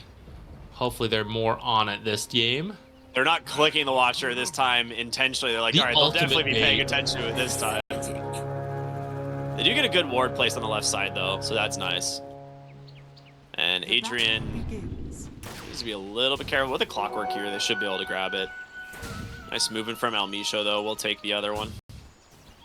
Ends up being a 2-for-2 because of it. That's a really good push back there on that flame break. Now, these bots will help make the trade pretty even. It's actually Almisho. Needs to be a little bit careful there. Yeah, dude, those bots. It just healed so much. Yeah, it's not going to be easy to stop Dragon Knight from doing what he needs in this lane. Like, he's already got so much regen, and then you're going to heal him as needed with March of the Machines. Dragon Knight should get what he needs. The question is whether Tinker will get the space to do other things as well. Yeah, you kind of have this small window, these first few levels, to try and prevent this Dragon Knight from becoming a big issue, or from being, like, kind of unkillable, just because he gets so much passive armor from Dragon's Blood as he goes, so right now he's probably the weakest, but bottom lane, I mean, this is exactly what I was worried about with this Tidehunter pick. You do not do well against a Gyrocopter with Rocket Barrage, and this is Ogre without any spells. So he just runs him down with that Afterburner facet, and what can you do? I feel like a bit of a mistake, though. His Clockwork is in the middle of pulling as well, so really should have just been very safely positioned. I guess he underestimated Ogre having no spells, thought he could kind of just do whatever, but it's going to cost them. It's kind of been a trend this series. I feel that the safe lane of M80 has been winning every time versus Flame. Yeah. It's not super surprising. Like, Moose and K1 are incredibly experienced players, and they've been playing together or on various teams or even just pubs for like over a decade now, so you do have that going their way. Level 2 Ignite now available for the Ogre as he hits level 2, so not the best thing to throw on a Tidehunter, but if they can get the Kraken Shell off and put it on cooldown, he'll definitely throw it. It's a couple cogs hits, but Ogre's tanky enough. Burning any of his mana, though, is pretty annoying, but he has 2 mangoes already. And he also has a stick versus a Tidehunter who has to use Anchor Smash a bunch, so should be alright. Top lane, it's a stack here. This is a pretty scary stack. Both teams can make really good use of this stack, and it could expedite the farm a bunch for either team. Yeah. I think the level 3 is going to tell a lot here, and they actually just get level 2 on Almisho, and he's going to turn on the pressure immediately. It's his 3rd stack of that Napalm, but now you're fighting into the March of the Machines. They're actually just going to go ahead and trap him in here. A little bit of damage coming back the other way, but Almisho unable to keep those Napalm stacks up. Does manage to secure the Lotus, though, which is quite big. So, mid lane. It's pretty similar to what we saw previously. Shaker's starting to pull away in the last hits. That being said, Dark Mago's not doing terrible. Like, this is actually a pretty good performance, and I think definitely better than what happened in game 1. We certainly have more last hits, but the big part is also the denies, because that determines who hits level 6 first. Yeah. And that's where, again, Earthshaker is... He's got enough to make that difference. We'll see if that changes in the next couple of minutes. Bottom lane, they actually get the Kraken Shell out of Adrian. They'll just dump a ton of damage in there now. It's smart that they're playing around it, right? Because you don't want to, like, ignite and have it immediately pop.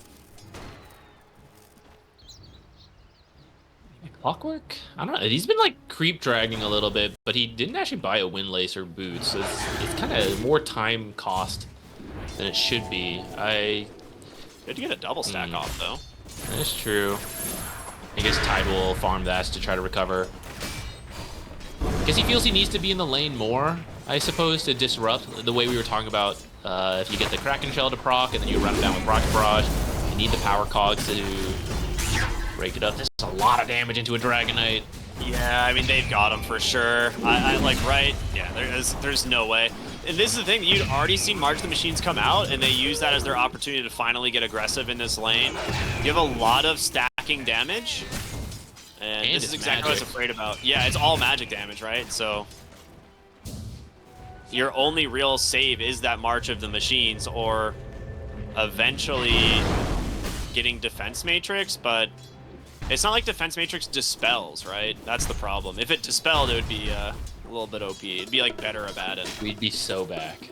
I'd be back to spamming Tinker support.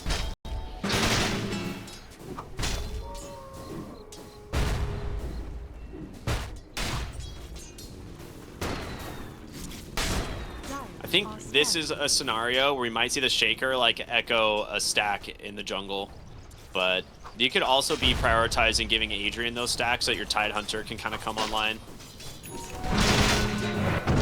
Seeing if they can rotate onto the Earthshaker. Ogre's coming in.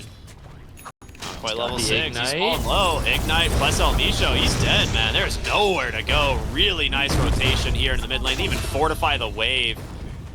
And that will give Dark Mago everything he needs. So he will hit level 6 first. He denies a full wave.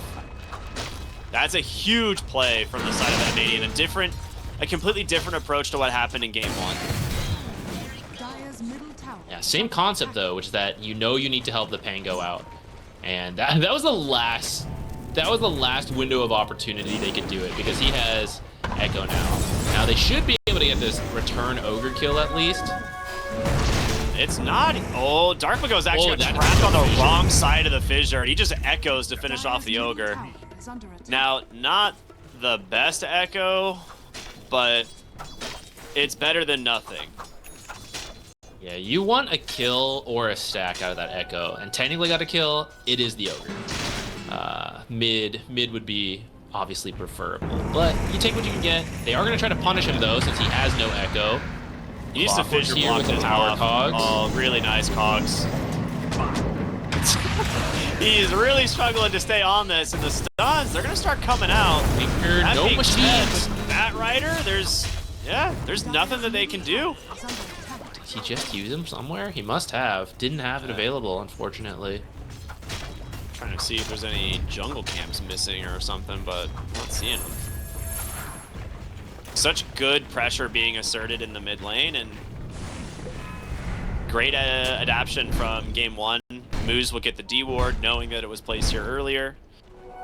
Your triangle is going to be under threat here fairly soon if you do not salvage this mid scenario. Looks like Tide's coming in now. Tide is level 6. Maybe you can make a play around Ravage when these stacks are done. The supports are very under leveled though, so you need to secure these stacks to get some levels back to the clock and not let these get stolen either. There's a lot of stack stealers on M80. It's exactly what we saw in the last game too, right? The supports are kind of making the difference here for M80 and getting a lot done on the map. And we're going to see them make another rotation with K run to the top side, looking for this Dragon Knight, and actually doesn't find him, but he will just find a stack for free, so I don't think he's really that upset. That being said, behind the tower, the Tinker here is going to get caught. He does try and buy a little bit of space here, and Illich actually forced to run away. The Ravage comes out just to catch the Ogre of all heroes, and Gyrocopter nearby. They still trade, actually getting a 1-for-1 as Hector is going to be far enough away here to escape, it looks like. Well, I say that. Can he TP? Earthshaker's coming from behind, but so is Beastmaster and Pango. That is an amplified damage Pango. He is so dead. Yeah, Shaker just gets nothing out of this. And Gyro is still just walking away. You don't have Gush here on the Tide. Clockwork's going to try and cut him off, but yeah, Hector just walks it off. That is so awkward. This goes back to not having a clean way to start fights right away. You need a lot. Ravage is their longest range initiation, and unfortunately it only catches the Ogre. I think he was hoping to hit the Beastmaster as well, but Beastmaster makes it to the edge in time, and once that's used, you really don't have too much. They are trying to invade the stack, though. Buddy. This Ancient, if you get echoed here, it's a lot of damage, so... He's gonna just echo it up, try and clear these camps as fast as possible, and it does a pretty good job. Ogre steals a decent amount of this XP, though, at least. Yeah, he gets a good ward place. He's thinking about it, but I think Earthshaker's a little bit too healthy to attempt this. I say, he's going for it. There's no way, sure. Yeah, right? Like there's a clockwork nearby. The call down actually connect. Actually. K1's in super deep. Even comes Dark Mago. Adrian here, no Ravage, but you gotta get something. You're kidding me. They actually bring him down with a flame break from behind the tower, and now K1 3v1 on his own. Can he get out of this one? It doesn't look like it. Great Cogs pullback from Kiri. We'll finish him off, and now Dark Mago with the Rolling Thunder doing some serious work here, just damaging up these supports, but not enough. Such a weird fight, but it still, honestly, I'd say favors M80. Yeah, you lose the gyro, but you still got the Shaker, and Illich is just free farming top. At least he already used Echo on the stack, so that you're kind of just waiting for that cooldown to come back up anyways. So that's a little bit of a positive. But you're right. Illich being free farming and getting that tower damage in is huge. Tinker coming up, maybe they can get something out of this. He's level 7 now, so March of the Machines, much stronger, has the rearm. Tinker is now online, and they didn't actually lose any of the tier 1 towers yet. Yeah. It's low, but it's still up, and this is where Tinker can hold towers very well with the March of the Machines. Yeah, I'm actually really shocked this tower is not dead with how much space they had. And Kiri is sitting here just trying to soak his level 6, it looks like. Which, Gyrocopter is coming in. They see this rotation completely. March of the Machines man is coming. Call down is there. He gets the Matrix off, but Bastion, is he going to survive? They just bait it with that huge Ravage. He lives. Gyrocopter hits the deck and now moves on the run. That hook shot, it's up now. Can you get the Ogre and maybe this Beastmaster? They're hunting for him. Oh, he misses! Off the mark, but the Dragon Tail he connects. He almost gets the tree plant to cut off the Dragon Knight. That would have been so huge. Good tree cut. That was a nice bait by the supports. They saw the gyro wrapping around. They knew what was happening. They put the Tinker in front with the March of the Machines and the Matrix. Even if he dies there, it would still have been a really good fight. But the fact that he lives is just icing on the cake. Yeah. Yeah, I mean, he eventually died, right? But it was such a huge commitment that they were stuck there under the tower trying to finish the kill. And now that he has Holy Locket done, it's not going to be that easy to kill this guy. These machines heal a lot.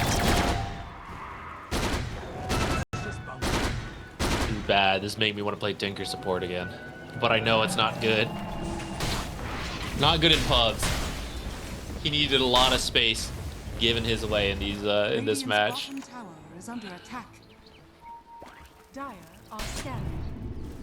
And you see him going around the map now. This is exactly what he wants. He's going to hold these towers as long as possible for his team. Hopefully still show up to help as needed. For example, this Tide can maybe use a bit of help. Yeah. Rolling Thunder, good dodges for the moment, and in comes the heals. They lasso him, but he got the status resistance off for the moment. It's still too much. Bastion's going to go down, but he sacrifices himself to save the Tide. Yeah, he probably lives too if he TP'd just a little bit shorter. Probably not even in range of the lasso. But still, for saving the Tide, that was roll, that was lasso. That's pretty good. They know the heroes are still down here, and they are getting a blink delivered on the Shaker they don't know about. So we'll see if they can do something with this. You're 25 seconds away from the Ravage. You want a big core kill. They've gotten a lot of supports with their ultimate so far. Might find another. Searching. I mean, he's just gonna definitely be searching on the Shaker here. The problem, no real creep camps Solo for the him. gyro. I don't know if he can do it without help. He needs the clockwork to get in range. Clock's coming. Echo with this camp, maybe? Hook shot? Hook shot? Hook shot? Hook shot? Where is it? He's trying. There it is from downtown. Okay. Kiri helps secures it. Good patience. They also get the tier 1 tower, which is great. So some more damage being secured there for Flame Team as mid lane Adrian just slapping Dark Mago. He's like, oh, you want to fight me, dude? I'll fight you. That This is where Vlad's Tidehunter gets very so good. tanky. Yeah. Vlad's Anchor Smash, plus he has 11 physical block on Kraken Shell already as well, so... Bat Rider blink. Yeah, that was What's with rough. Tide? Yeah, he's a stuck moment for sure. Really nice kill from El Misho and Illich. Very nice. That was close. The Kraken Dispel procced just a moment too late to save him from being cliffed. Yeah.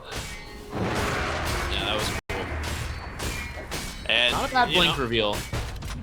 Beastmaster's about to have a blink as well. I mean, this guy is super farmed. We've seen games where like Beastmasters, when they just get the space, just continue to out-farm everybody on the map, and you never really slow down. Like there's never a moment where you're like, oh, now that we're 40 minutes into the game, the Beastmaster falls off, right? It's like, that's just not a thing. This hero stays ahead and will continue to have immense impact. Yeah, I think something M80 adjusted really well from in game 1 is that they put way more attention to the Earth Shaker. So he's having a much worse game, and he is the low cooldown playmaker for his team. But he's just been behind. M80 making sure to rotate on him several times early. I like how El Misho and Bastion are just fighting for creep camps here.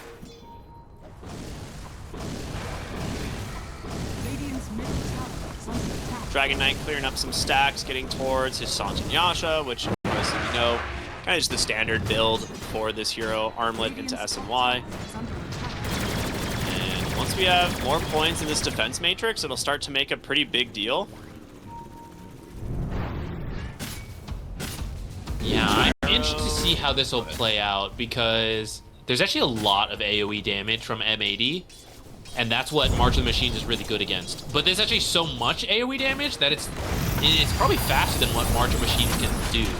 So I think there's this scale, depending on how many aura items you have, how the fight goes, that either March of the Machines helps you survive through everything, or they can kill you straight through it.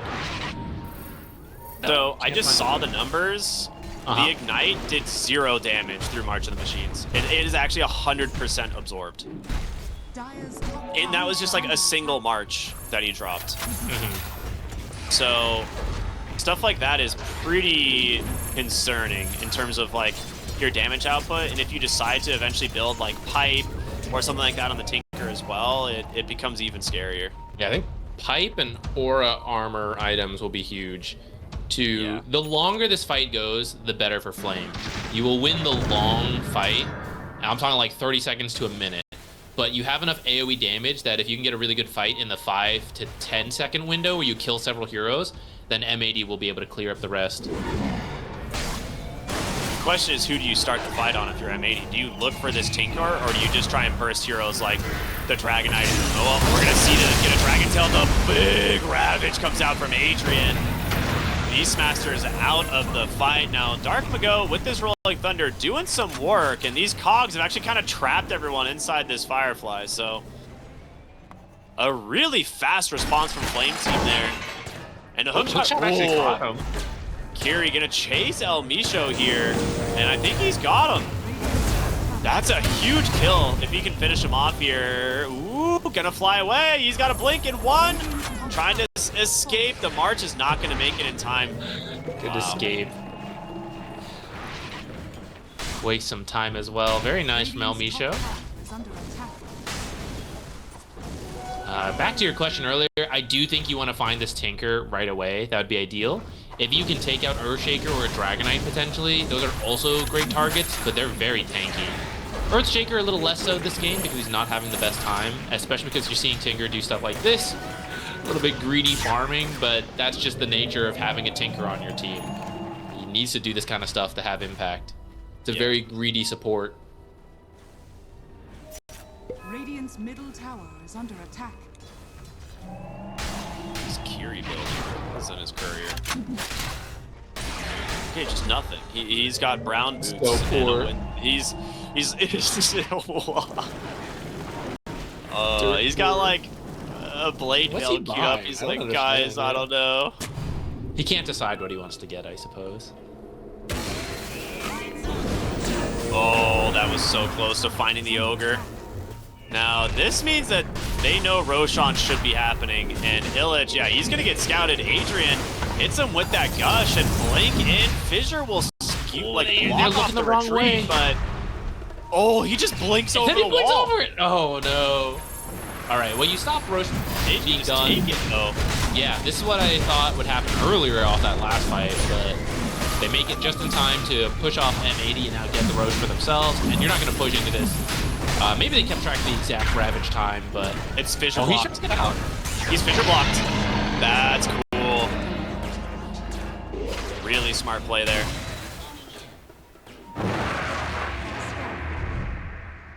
All right, suddenly roar and roll. Those are one-time uses. Kill his Dragon Knight twice, and he's going to have Defense Matrix and March of the Machines for both lives. Where things get really tricky. And Flame Team can finally try to start balancing out these towers. Go get mid tower. Get some tier 2s. Gets the lasso here. And the question is, can they burst him in time? He's got 20 Holy Lock in charges.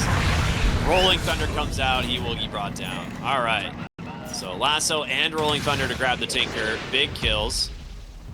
As Elmisho, he really wanted that Wisdom. You can see he was queuing that blink to head that way, but good read here from the side of Flame Team.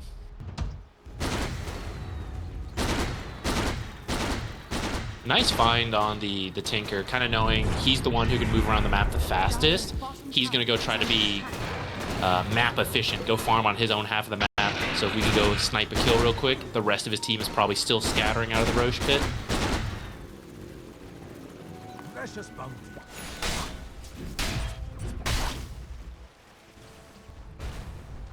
Radiant's this Tormentor is not looking so hot here. M80, you need to run. Yeah, okay. That was a little close. They need one more hero for that. Ujiro has enough damage, but definitely not enough sustain. Ogre Shard will be really good this game versus Dragon Knight if they can get it. Yeah. Some big items coming out for both teams, actually.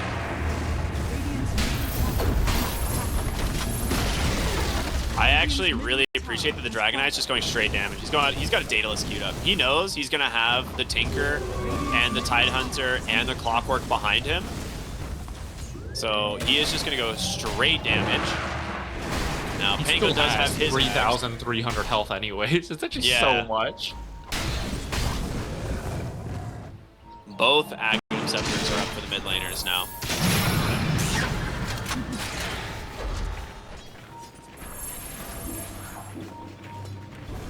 Dark will go, you need to be careful here, my guy. Yeah, Rolling Thunder. He's gonna be able to get that off, but there is a hook shot available. If they want to go for it, they will not. Okay, give it up. I'm still moving a little bit. Do they have vision here? Oh, close. Good attempt. Space made though from this Pango. Yeah, they're down to 2 minutes on the Aegis timer left. They got the mid tower, but that's about it so far. If you can at least get one tier 2, I think you're relatively happy with this first Roche. It looks like they're setting up bottom.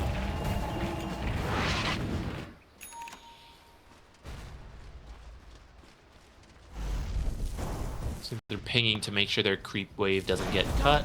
scanning.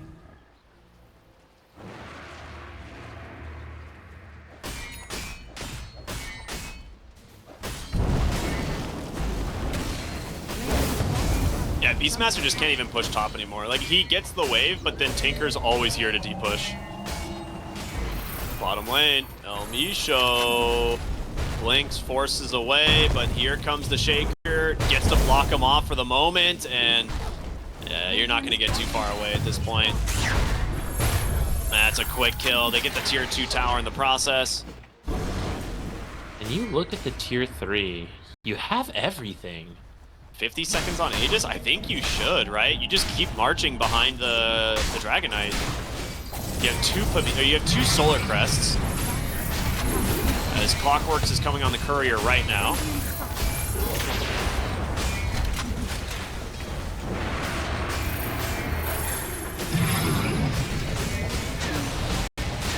You gotta do something. He's gaining health here outside your tower. Solar Crest with these matrices being dropped over and over. Now they might get the Aegis here. He's got about 15 seconds. The backdoor protection actually pops. Saves the tower for a second. Oh, they drew a nice little Cogs and Fissure here to block off any sort of punish here. They want to go again with this next creep wave. I think they can, right? No Rolling Thunder? Maybe they're not. They're I thought they were going to. Someone drew the line, but I guess the rest disagreed. Hey, like, no. Dragon form. They're instead going to look for another fight into the Watcher, though. Unfortunate. Oh, they actually get him with the dead in the water, and I think Dark Mago, he's just dead. He can't get away from this. That was a little scary. The power cogs almost pushed him off. Yeah, that shard pickup, I did not see it from the Tidehunter, but super difficult for the Pangolier to deal with.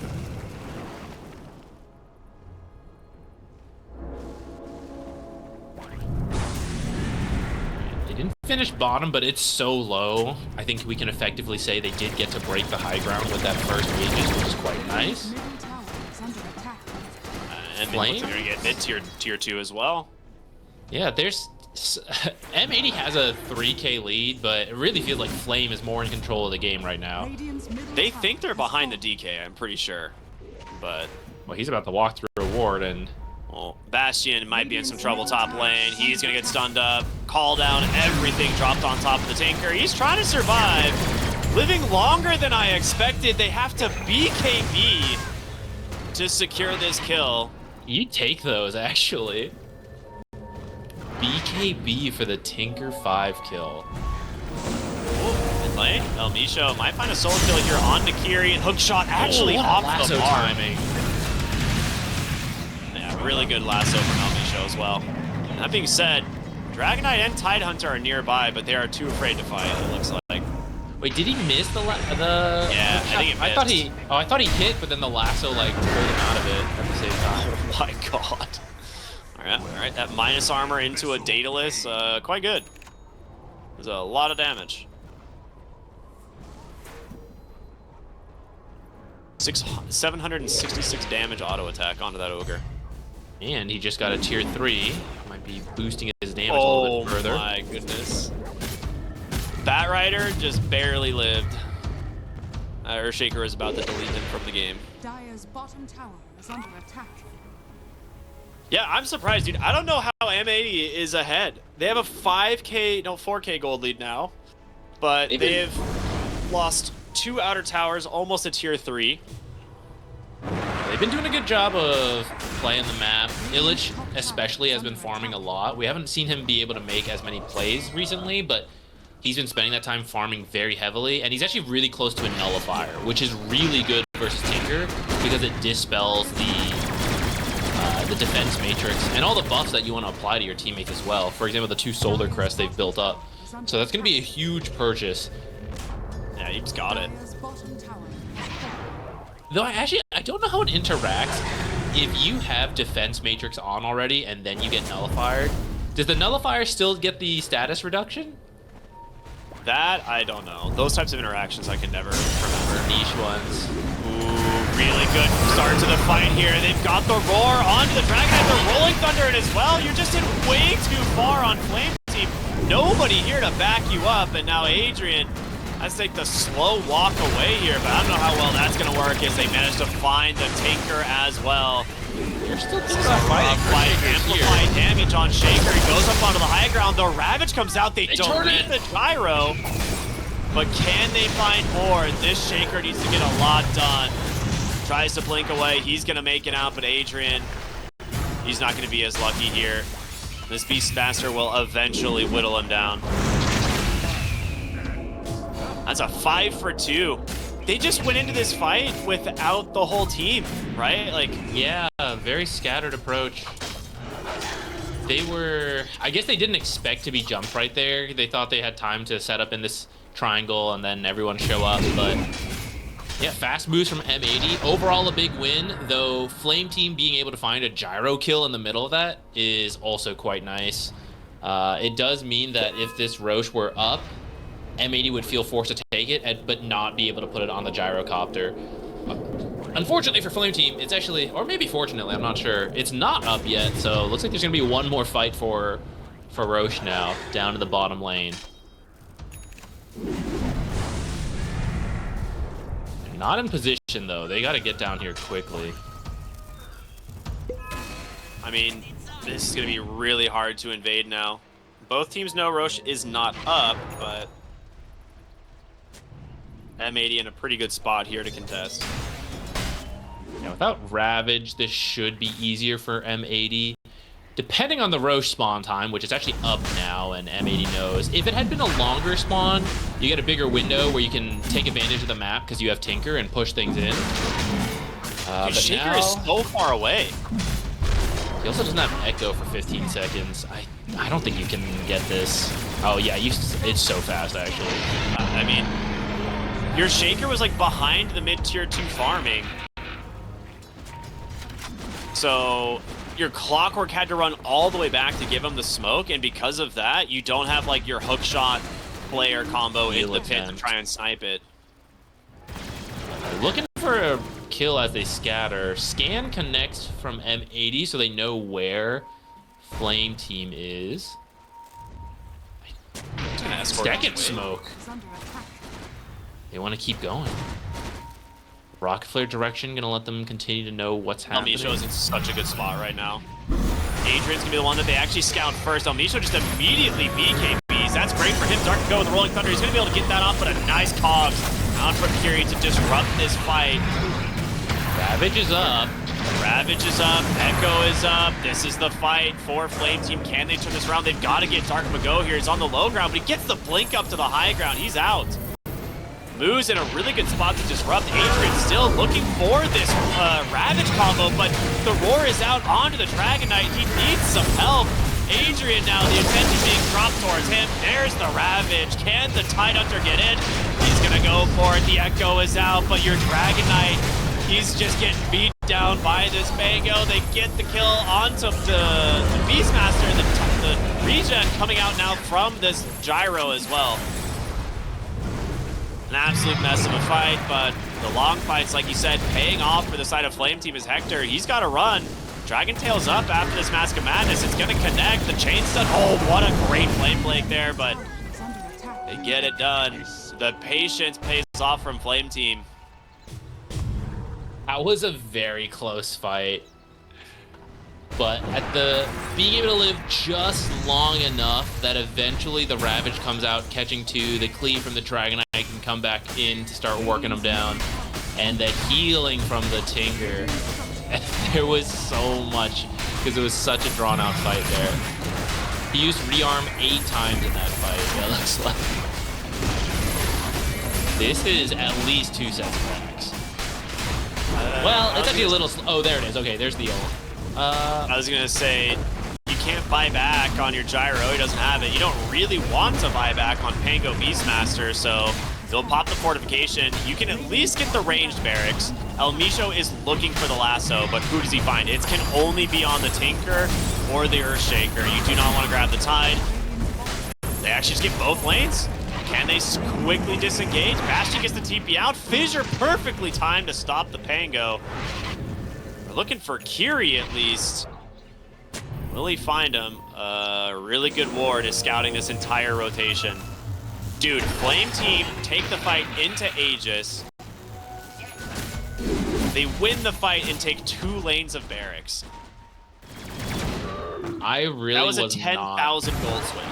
Yeah, I was not sure about the second smoke into it, but they identified we're really strong with Ravage and Echo available, and we can still do this. That was some impressive calls from Flame. Now, it was kind of close. It could have backfired, and maybe M80 is now taking barracks.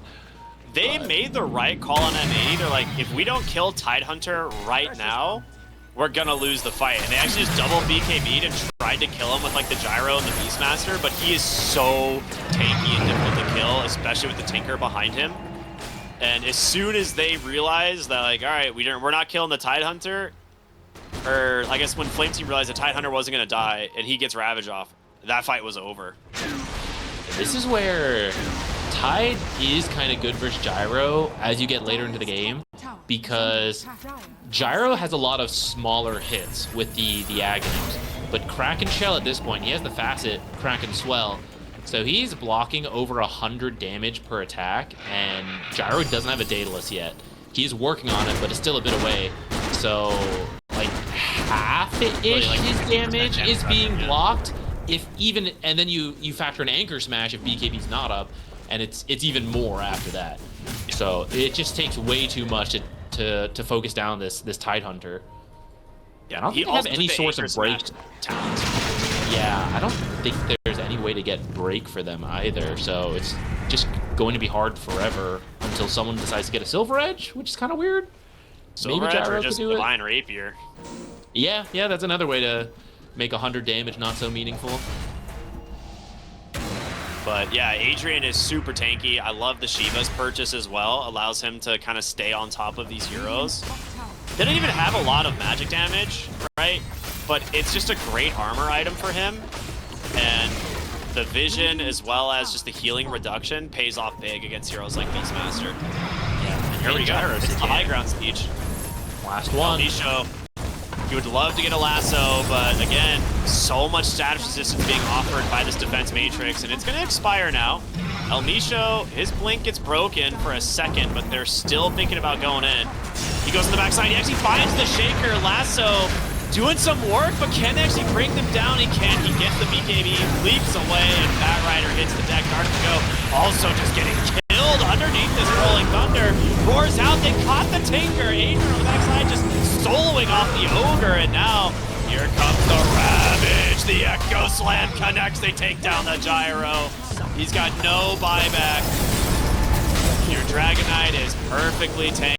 Kiri trying to survive on the backside. They're looking for Dark Mago now. He's trying to leap away, but can you even kill this Tide? He turns it around, dead in the water, onto the Beastmaster to blink in. The Dragon Tail stun as well. Beastmaster, he finishes off the Earthshaker. Adrian's staying a little too long. El Misho is just ripping through these heroes, and Kiri, he goes in to try and finish him up, but he just doesn't get the kill. You all die at the tier 4s. I think they start to feel a little too good about getting the megas. The problem is they were actually being kited at the end. They kept going for different targets and moving around, but the blink is backpacked on the Dragon Knight, so they just spend a lot of the fight running back and forth under the tier 4 towers, and it did cost some buybacks, but ultimately you drag it out long enough and white Flame Team. Now, what can you actually get out of this? Because there's still 2 tier 2s up. Oh, if you can find this Tinker, that's huge. Okay, he's out. That's a nullifier on Pango now, too. Ooh, so, nullifiers? Yeah, 2 nullifiers is pretty big, because now it's not just the Beastmaster who can find this Tinker and kill him. Like, the Pango can also do it. And it's easier for him to do it with Rolling Thunder. That being said, he finished a BKB on Tinker as well. Yeah, that did so much work in that last fight. They had to spend so much time focusing him while he continues to use spells. Eventually they kill him, but it's what let Flame Team win that fight initially, and then they got distracted a little bit, and then ended up in the favor of M80, but I do think that BKB person is really smart by Bastion. Let's see the Roche timing here. Super long, almost max duration Roche. So that's a huge plus for Flame Team. Not only do you have the Tinker, but now you have Mega Creeps. everything up. Yeah, it's so hard. You can push out lanes enough to go contest Roche for a moment, but at some point you will then have to go back to your base, otherwise you're going to lose to Megas. This is where Flame Team just plays the patience game. You don't have to force Roche, just make sure M80 doesn't snipe it, and eventually they'll have to go back home to deal with Megas, and then you can take it safely. Yeah, they can just set up bottom here and kind of just wait, right? Because you have a Tinker who can just teleport back and cut any wave, or push a lane, you know? And that's the other thing that's really scary. If you're M80 and you decide, like, all right, we have to go contest Roche, like you're saying, you have a window. That window is significantly shortened if there's a Tinker marching the machines, like shoving the waves as well. Tinker also took an aesthetics cap, so pretty much guaranteed to get the BKB off, and unless you want to commit Roar or Lasso to him, he's out of there. And yeah, you can get him, but that means there's Dragon Knight's hitting freely, Echoes are coming in. Dragon Knight's also level 25. Radiant are scanning. Very tanky. Yeah, I love just being Tidehunter and having 110 damage reduction. That's super cool. Dire's middle tower is under attack. One of my favorite things on Tidehunter is if you manage to get this bonus damage early and you're playing against like illusion heroes like Chaos Knight or something, and he like reality rifts you and you just anchor smash and you take 0 damage. It's good stuff. One of my favorites is seeing carry Tidehunter anchor smash and kill all the CK. Oh yeah, that's when you transition, right? You know, you're getting later in the game, you're like, all right guys, I've done my job supporting.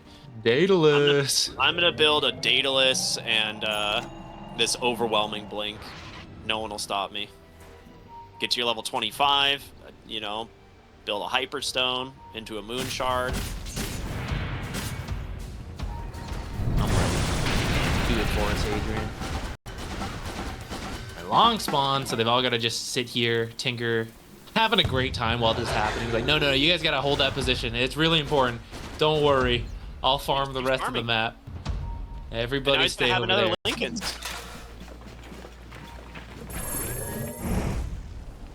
I mean, they built up a substantial gold lead here on M80, but it's just going to be slowly getting chipped away here.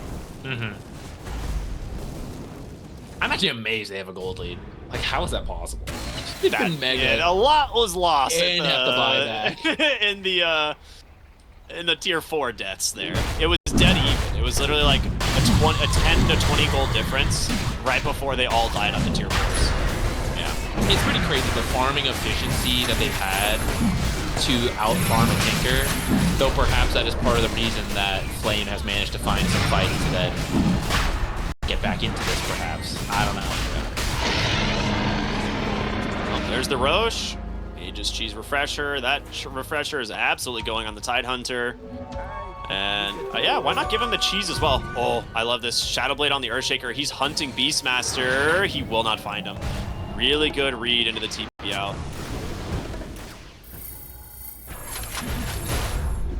Does mean you're going to be stuck in the base again for a while now, though. With Blink on the Dragon Knight, now that he's level 25. Going for the Moon Shard. I mean, it's really all you need is attack speed at this point. If you can get like 4 or 5 auto attacks into a hero while in Elder Dragon form, it's just gonna die. Radiant are scanning. Oh, Divine Rapier check. Where are we? 1,500 gold. We'll see if he gets there.